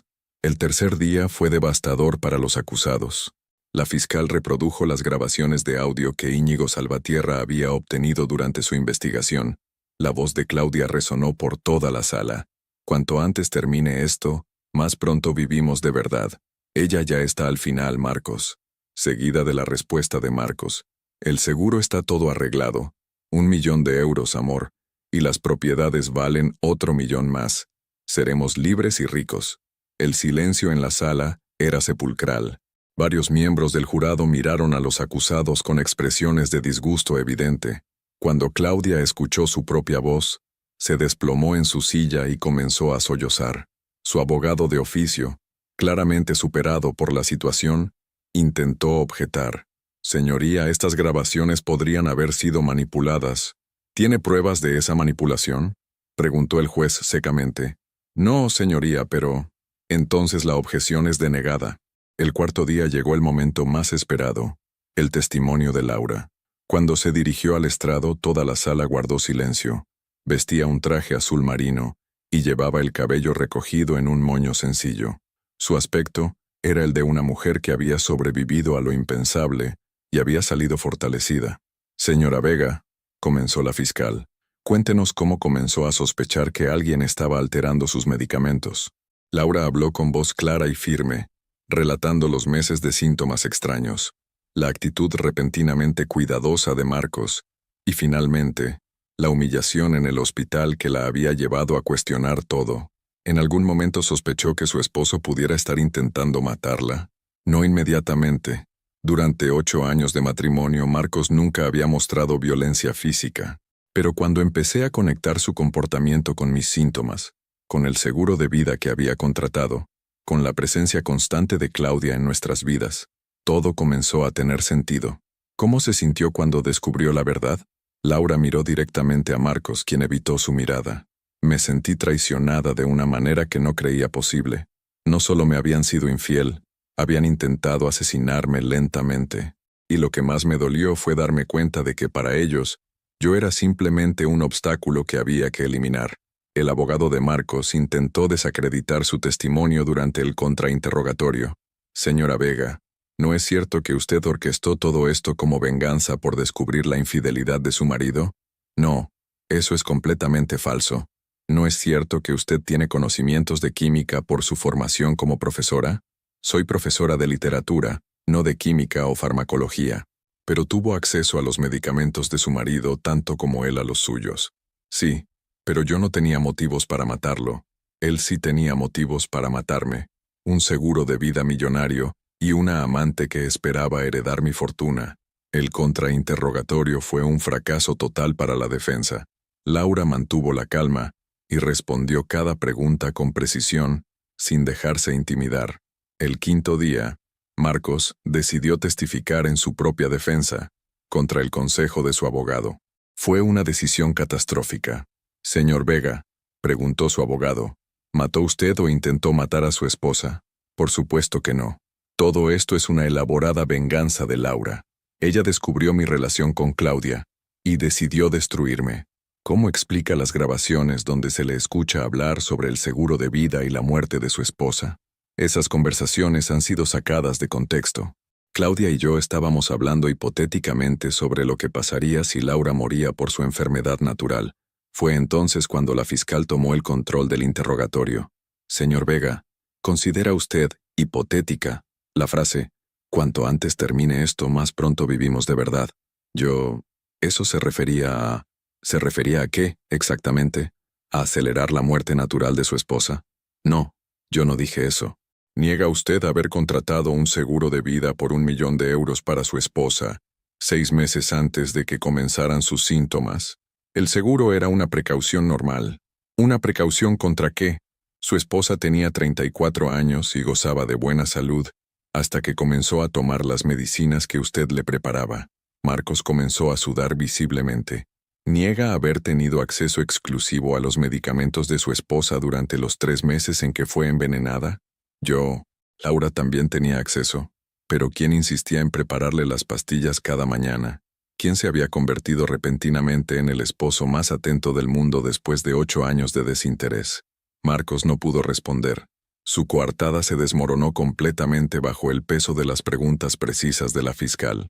Claudia también testificó, pero su declaración fue igualmente desastrosa.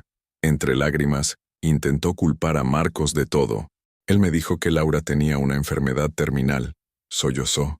Me dijo que los médicos le habían dado pocos meses de vida. Yo nunca supe que él estaba envenenándola. Entonces, ¿por qué celebraba usted su muerte inminente en las grabaciones? Preguntó la fiscal. Yo estaba confundida. Marcos me hacía creer que su muerte era inevitable y que mientras antes ocurriera, menos sufriría ella. ¿Y el comentario sobre vivir de verdad cuando ella muriera? Claudia no pudo responder. Su versión carecía de credibilidad y contradecía las pruebas de audio donde claramente mostraba conocimiento y complicidad en el plan. El último día del juicio, ambos abogados defensores presentaron alegatos desesperados, pero las pruebas eran abrumadoras. La fiscal, en su alegato final, fue demoledora. Señorías, este ha sido un caso de avaricia, traición y crueldad calculada.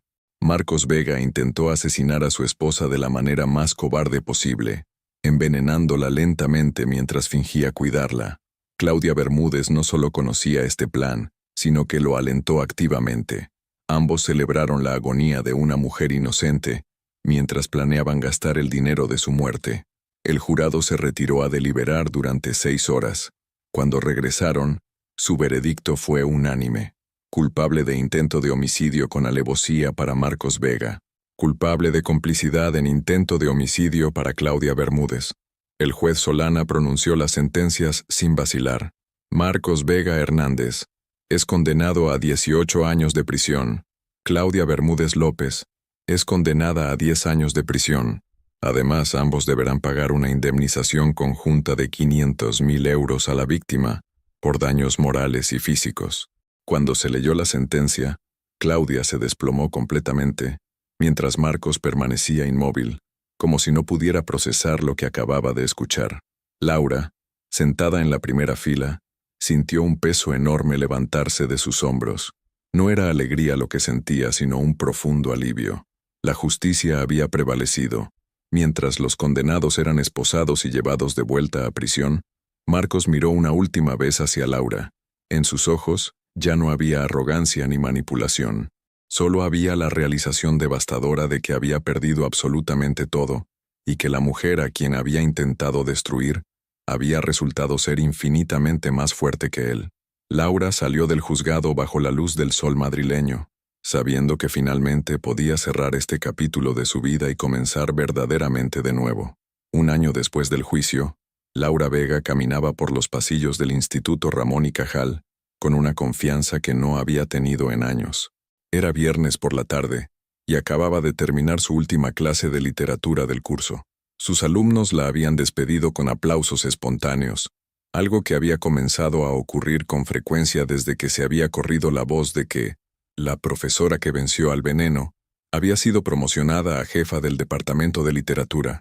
«Laura, ¿tienes un minuto?», le preguntó Carmen, la directora, asomándose por la puerta de su despacho. «Por supuesto. Han llamado del Ministerio de Educación. Quieren que presentes tu programa de prevención de violencia de género en un congreso de educadores de la Comunidad de Madrid. Es en octubre». Laura sonrió. Durante los últimos meses había desarrollado un programa educativo para adolescentes sobre reconocimiento de relaciones tóxicas y manipulación psicológica. Lo que había comenzado como una forma de procesar su propia experiencia, se había convertido en una herramienta pedagógica que otros institutos habían solicitado. Será un honor. ¿Sabes cuántos institutos han solicitado ya el programa? 28, en la Comunidad de Madrid. Laura, lo que has creado está ayudando a muchos jóvenes. Esa tarde, Laura llegó a su casa de Pozuelo y se detuvo como siempre en el jardín. Los rosales que había plantado años atrás estaban en su mejor momento, floreciendo exuberantes bajo el sol de junio. Había añadido nuevas variedades durante el último año. Rosas amarillas que simbolizaban la amistad, rosas blancas que representaban nuevos comienzos. La casa había sido completamente renovada. Había eliminado todo rastro de la decoración que compartía con Marcos, pintado las paredes de colores más claros y convertido el antiguo despacho de él en una biblioteca personal donde escribía por las tardes. Su teléfono sonó mientras regaba las plantas. Laura, soy Mireya. ¿Estás libre esta noche? Gonzalo ha conseguido mesa en ese restaurante japonés que tanto te gusta. Mireya se había casado 6 meses atrás con Gonzalo, un profesor de historia que había conocido durante el juicio. Él había estado presente como espectador, fascinado por el caso, y se había acercado a Mireya después de una de las sesiones para expresar su admiración por el valor de Laura. Lo que comenzó como una conversación sobre justicia, se había convertido en amor. Me encantaría, pero tengo una cita, respondió Laura con una sonrisa que su hermana no pudo ver, pero definitivamente escuchó en su voz. ¿Una cita? ¿Con quién? ¿Desde cuándo? Se llama Adrián. Es psicólogo forense. Trabajó como perito en mi caso, aunque no llegamos a hablar durante el juicio.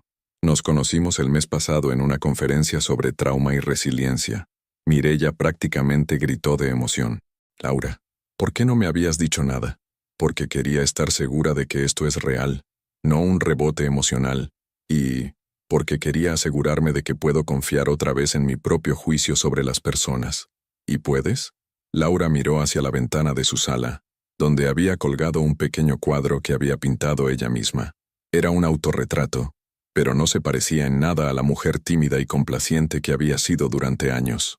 Esta mujer tenía ojos firmes y una sonrisa segura de sí misma. Sí, Mireya, puedo. He aprendido a escuchar a mi intuición sin dejarme cegar por lo que quiero creer que es verdad. 2 horas después, Laura se encontraba en La Chata, un restaurante pequeño y acogedor en Malasaña, sentada frente a Adrián Gutiérrez, un hombre de 38 años con ojos grises inteligentes y una sonrisa que llegaba hasta sus ojos. ¿Cómo van los casos nuevos en el juzgado?, preguntó Laura mientras probaba su risotto de setas. Difíciles, como siempre. Ayer tuve que evaluar a una mujer cuyo marido la había estado controlando psicológicamente durante 10 años. Me recordó mucho a tu caso, aunque sin el componente del envenenamiento. Laura asintió. Había aprendido que no necesitaba evitar hablar sobre su experiencia. De hecho, hablar de ello con alguien que entendía la psicología detrás del abuso había sido liberador. ¿Sabes qué es lo que más me sorprende al mirar hacia atrás?, dijo Laura. No es que Marcos fuera capaz de intentar matarme, es que yo era capaz de ser mucho más fuerte de lo que jamás imaginé. Es algo que veo constantemente en mi trabajo, respondió Adrián. Las personas no conocen su propia fortaleza hasta que se ven obligadas a usarla. Tú no solo sobreviviste, prosperaste, y ahora estás ayudando a otros a hacer lo mismo. Laura sintió una calidez en el pecho que no tenía nada que ver con el vino que habían compartido. ¿Puedo preguntarte algo personal?, dijo Adrián. Por supuesto. ¿Tienes miedo de volver a confiar en alguien? Laura consideró la pregunta cuidadosamente. Era algo en lo que había pensado mucho durante los últimos meses. Tenía miedo, pero me di cuenta de que el miedo no puede gobernar mi vida. La diferencia es que ahora sé qué señales buscar.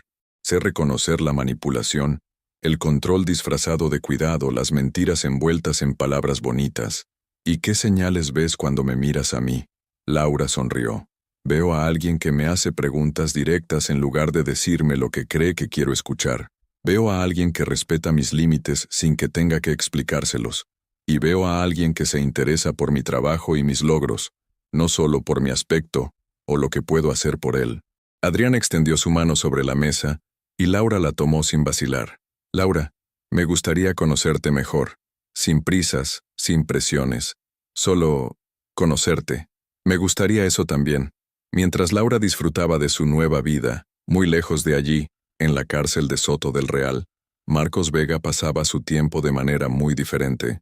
Su celda era pequeña y gris, compartida con un hombre condenado por robo a mano armada que lo despreciaba abiertamente. Sus días consistían en trabajo en la lavandería de la prisión, comidas insípidas, y las largas horas de la noche donde no podía evitar pensar en todo lo que había perdido. Su socio Ricardo había liquidado la empresa 6 meses atrás. Sus padres lo visitaban una vez al mes, pero las conversaciones eran tensas y dolorosas. Su hermano Álvaro había encontrado trabajo en otra ciudad y había cambiado su apellido para evitar la asociación. Marcos había perdido 25 kilos. Su cabello había comenzado a encanecer prematuramente y desarrollado un tic nervioso en el ojo izquierdo que se intensificaba cuando otros presos mencionaban su caso. Veneno, le gritaban a veces durante las comidas. ¿Cómo está tu millonaria esposa? Los otros internos habían visto las noticias. Sabían que Laura había recibido una indemnización considerable, que había prosperado profesionalmente, que había convertido su tragedia en una historia de éxito. Para ellos Marcos no era solo un asesino fallido, era un perdedor que había intentado matar a una mujer y había terminado haciéndola rica y famosa. En sus noches de insomnio, Marcos no podía evitar preguntarse cómo había llegado a ese punto, en qué momento había decidido que matar a Laura era una opción, cuándo había perdido completamente su humanidad, pero las respuestas nunca llegaban, solo el silencio de una celda de prisión y la certeza de que le quedaban 17 años más de lo mismo. Claudia había tenido aún menos suerte. En la cárcel de mujeres de Alcalá Meco, se había convertido en una paria absoluta. Las otras internas la evitaban por completo cuando se enteraron de que había intentado matar a otra mujer por dinero. Nadie quería asociarse con alguien tan calculadora y fría. Sus padres habían perdido su casa para pagar las deudas legales. Su madre había desarrollado una depresión severa que requería medicación constante. Su padre trabajaba ahora como conserje nocturno, un trabajo que le permitía evitar las miradas y comentarios durante el día. Claudia pasaba la mayor parte de su tiempo en aislamiento voluntario, leyendo libros de la biblioteca de la prisión. Había descubierto que la lectura era la única forma de escapar de la realidad, de lo que había hecho y dónde había terminado. Ocasionalmente, alguna compañera de trabajo de su madre le contaba que Laura había sido promocionada en el instituto o que estaba dando charlas sobre prevención de violencia. Cada vez que escuchaba estas noticias, Claudia sentía una mezcla de envidia y arrepentimiento que la mantenía despierta durante noches enteras. Laura había construido algo positivo de su trauma, todo lo que Claudia había querido ser, pero había intentado conseguir de la manera más horrible posible. 9 años más. Ese era el tiempo que le quedaba para vivir con las consecuencias de sus decisiones. De vuelta en Madrid, Laura caminaba por el retiro de la mano de Adrián. Era domingo por la mañana, y habían decidido pasar el día explorando el parque y visitando el Museo del Prado. ¿Sabes qué me gusta más de ti?, le preguntó Adrián mientras se sentaban junto al estanque. Dime, que no finges ser alguien que no eres. Eres directa, honesta, fuerte. No intentas esconder tu pasado ni pretender que no te afectó. Simplemente lo has integrado como parte de quien eres ahora. Laura observó a las familias que pasaban por el parque, los niños corriendo, las parejas de ancianos caminando lentamente. Vida normal, cotidiana, hermosa en su simplicidad. Hay algo que necesito decirte, dijo Laura. ¿Qué? He decidido escribir un libro, sobre toda la experiencia, no como víctima, sino como sobreviviente. Quiero que otras mujeres sepan que es posible salir de situaciones imposibles. Creo que es una idea maravillosa. ¿Cómo vas a llamarlo? Laura sonrió. El veneno y la rosa, porque las dos cosas estuvieron presentes en mi historia. El veneno que casi me mata, y las rosas que seguí plantando incluso cuando creía que no viviría para verlas florecer. Adrián la besó suavemente. Me encanta, y me encanta que hayas encontrado una manera de convertir tu dolor en esperanza para otros. Esa noche, Laura se sentó en su estudio con su ordenador portátil abierto. La página en blanco la esperaba, lista para recibir las primeras palabras de lo que sabía que sería el proyecto más importante de su vida. Escribió: Mi nombre es Laura Vega, y hace 2 años, el hombre al que amaba intentó matarme envenenándome lentamente. Esta es la historia de cómo sobreviví, cómo luché, y cómo descubrí que tenía una fuerza que nunca supe que poseía.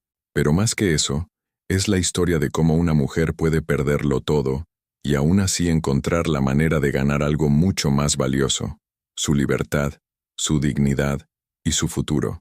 Se detuvo y miró por la ventana hacia su jardín. Las rosas estaban dormidas bajo la luz de la luna, pero sabía que mañana volverían a florecer, al igual que ella.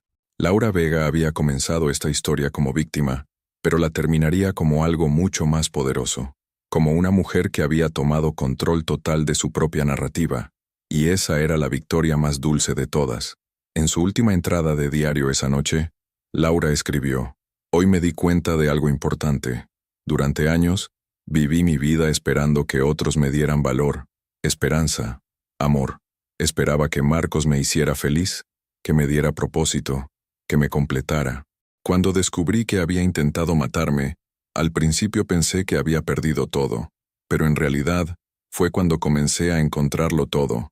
Ahora sé que la felicidad no es algo que alguien más puede darte, es algo que construyes con tus propias decisiones día a día. El propósito no viene de ser la esposa perfecta de alguien más, viene de usar tus experiencias, incluso las más dolorosas, para crear algo significativo. Y el amor, el verdadero amor no requiere que sacrifiques quién eres, requiere que seas exactamente quien eres, con toda tu fuerza y toda tu vulnerabilidad. Marcos quiso matarme porque pensó que yo era débil. Claudia celebró mi agonía porque creyó que yo era insignificante. Ambos se equivocaron completamente. No soy débil, soy resiliente. No soy insignificante, soy poderosa. Y no soy víctima, soy sobreviviente. Mañana seguiré construyendo la vida que merezco, una vida que es completamente mía. Cerró el diario, apagó las luces, y se fue a dormir sabiendo que había ganado la batalla más importante de su vida, la batalla por recuperar su propia historia. Y en esa historia, ella era tanto la heroína como la autora del final feliz que siempre había merecido. 5 años después, Pozuelo de Alarcón, Madrid, 15 de junio, 2030. El jardín de la casa de Laura estaba en su máximo esplendor. Los rosales que había plantado años atrás se habían extendido por todo el perímetro, creando un muro natural de flores rojas, blancas y amarillas que perfumaba toda la manzana durante las tardes de verano. Laura, ahora de 39 años, se encontraba arrodillada junto al parterre nuevo que había creado en la esquina del jardín. Sus manos, protegidas por guantes de jardinería, trabajaban la tierra con la misma precisión y cuidado que había aprendido a aplicar a todos los aspectos de su vida. «Mamá, ¿puedo ayudar?», preguntó una voz pequeña a sus espaldas. Laura se giró para ver a Elena, de 4 años, con sus rizos castaños despeinados y las mejillas sonrosadas por haber estado corriendo por el jardín. Era una niña que había heredado la determinación férrea de su madre y la paciencia tranquila de su padre. «Por supuesto, cariño. Ven, vamos a plantar estas nuevas flores». Adrián apareció desde la cocina con una bandeja de limonada casera y una sonrisa que, 5 años después, seguía haciendo que Laura sintiera mariposas en el estómago. «¿Cómo van mis jardineras favoritas?», preguntó dejando la bandeja en la mesa de jardín que habían comprado el año anterior. «Elena tiene muy buena mano para esto», respondió Laura observando cómo su hija colocaba cuidadosamente una plántula de lavanda en el agujero que habían hecho. «Creo que va a ser mejor jardinera que yo». Adrián se sentó en la hierba junto a ellas. «He estado pensando en lo que me dijiste sobre expandir el jardín hacia la parte de atrás. ¿Qué te parece si este verano construimos un pequeño invernadero?». Laura sonrió. La idea de un invernadero la emocionaba tanto como le habría emocionado un viaje a París en sus años de juventud. Su definición de lujo había cambiado completamente. Ahora consistía en tardes tranquilas con su familia, proyectos compartidos y la seguridad absoluta de que las personas que la rodeaban la amaban genuinamente. «Me encantaría». «Elena, ¿qué opinas? ¿Te gustaría tener un invernadero para cultivar plantas durante el invierno?». «Sí. ¿Podemos plantar tomates? ¿Y fresas?». «Todo lo que quieras, princesa». Esa noche, después de acostar a Elena, Laura y Adrián se sentaron en el sofá del salón. La casa había cambiado completamente desde los días oscuros del matrimonio con Marcos. Las paredes estaban pintadas en tonos cálidos, había fotografías familiares por todas partes, y cada rincón respiraba paz y autenticidad. «¿Sabes qué día es hoy?», preguntó Laura acurrucándose contra el hombro de su marido. «El día en que Elena descubrió que puede hacer torres más altas que las mías con los bloques de construcción». Laura se rió. «No, aunque eso también ha sido importante. Hoy hace exactamente 5 años de la sentencia». Adrián la abrazó más fuerte. «¿Cómo te sientes?». Laura consideró la pregunta. Era algo que Adrián siempre le preguntaba en las fechas significativas, y ella siempre se tomaba tiempo para responder honestamente. «En paz», dijo finalmente. «Durante mucho tiempo pensé que este día me traería tristeza, o rabia, o algún tipo de emoción intensa, pero hoy solo siento gratitud». «¿Gratitud?». «Sí, Gratitud porque todo eso me llevó hasta aquí. Hasta ti, hasta Elena, hasta la vida que tenemos ahora. No cambiaría nada de lo que pasó, porque cambiarlo significaría no tener esto. Adrián la besó en la frente. Eres la persona más fuerte que conozco, Laura Vega. Laura Gutiérrez, le corrigió con una sonrisa. Me gusta cómo suena mi nuevo apellido. Al día siguiente, en su oficina del instituto, Laura recibía a Carmen para su reunión semanal de coordinación del departamento. Las evaluaciones del programa de prevención han llegado, anunció Carmen, dejando una carpeta sobre el escritorio. Los comentarios son muy positivos, Laura. Laura abrió la carpeta y leyó los informes. Varios profesores de los institutos donde había presentado su programa habían escrito sobre estudiantes que se habían acercado a ellos después de las charlas, reconociendo situaciones problemáticas en sus relaciones o pidiendo ayuda. Hay algo más, continuó Carmen. La Universidad Complutense quiere ofrecerte colaborar en su programa de psicología educativa una tarde a la semana. Podrías seguir con tus clases aquí y ayudar ocasionalmente en la formación de futuros psicólogos. Laura sintió una emoción familiar, la misma que había sentido cuando había decidido luchar por su vida, cuando había elegido exponer a Marcos, cuando había decidido reconstruirse desde cero. Era la emoción de una nueva oportunidad para crecer. ¿Sería compatible con mis responsabilidades aquí? Por supuesto. Creen que tu experiencia práctica sería valiosa para complementar la teoría que enseñan allí. Laura asintió. Me interesa mucho. ¿Cuándo necesitan una respuesta? El mes que viene. Pero Laura, Carmen se inclinó hacia adelante. Esto es muy importante. Tu trabajo está trascendiendo las aulas. Estás cambiando la forma en que abordamos la prevención de la violencia de género en España. Esa tarde, Laura manejaba hacia casa cuando decidió tomar una ruta diferente. Casi sin darse cuenta, se encontró pasando por la Torre Picasso. Hacía años que no había vuelto allí conscientemente. Se detuvo en un semáforo y miró hacia arriba, hacia la planta 32 donde había tenido lugar el confronto que había cambiado su vida para siempre. No sintió ansiedad ni dolor, solo una especie de reconocimiento tranquilo de todo el camino que había recorrido. Su teléfono sonó. Era Mireya. «Laura, ¿dónde estás? Adrián me ha dicho que saliste hace una hora del instituto, pasando por la Torre Picasso. ¿Te parece raro? ¿Te sientes bien?» «Me siento perfecta. Solo recordando». ¿Recordando qué? Laura sonrió mientras el semáforo se ponía verde y continuaba su camino hacia casa. Recordando que a veces las peores cosas que nos pasan son las que nos llevan hacia las mejores cosas que podríamos tener. Por la noche, mientras Elena dormía, Laura se sentó en su estudio para escribir su entrada de diario.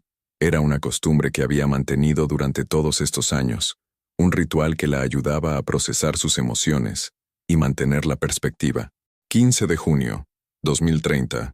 Hoy se cumplen 5 años de la sentencia. He pensado mucho en escribir sobre este aniversario, pero al final me doy cuenta de que no hay mucho que decir sobre el pasado que ya no haya dicho. Marcos cumplió su 5º año en prisión. Le quedan 13 años más.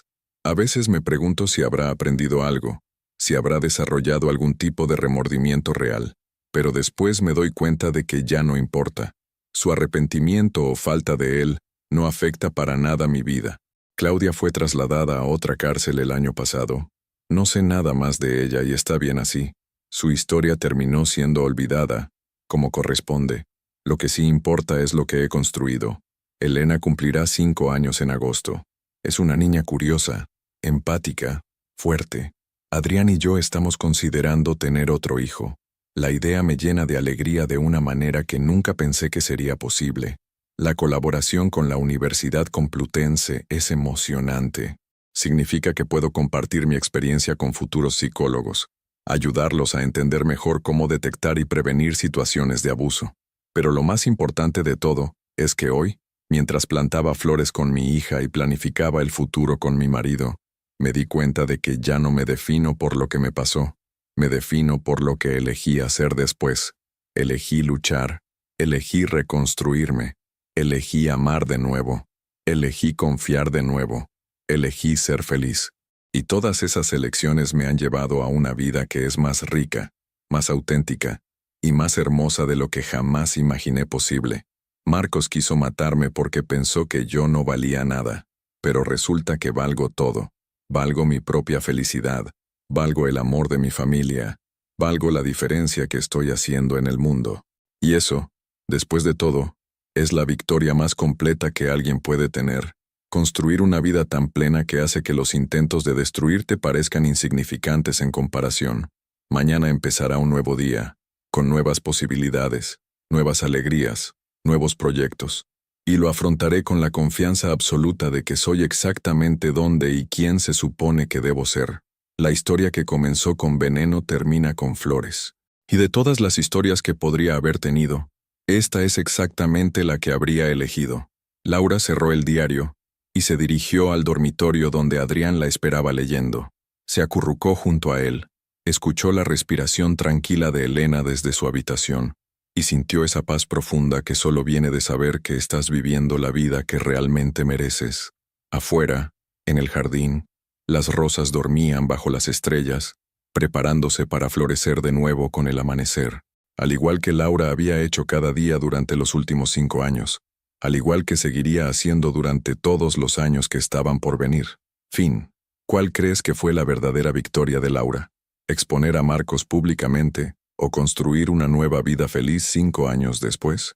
Muchas gracias por seguir hasta el final. Si te ha gustado esta historia, no olvides suscribirte al canal, dejar un like y comentar tu opinión. Tu participación es muy importante para nosotros. Hasta la próxima.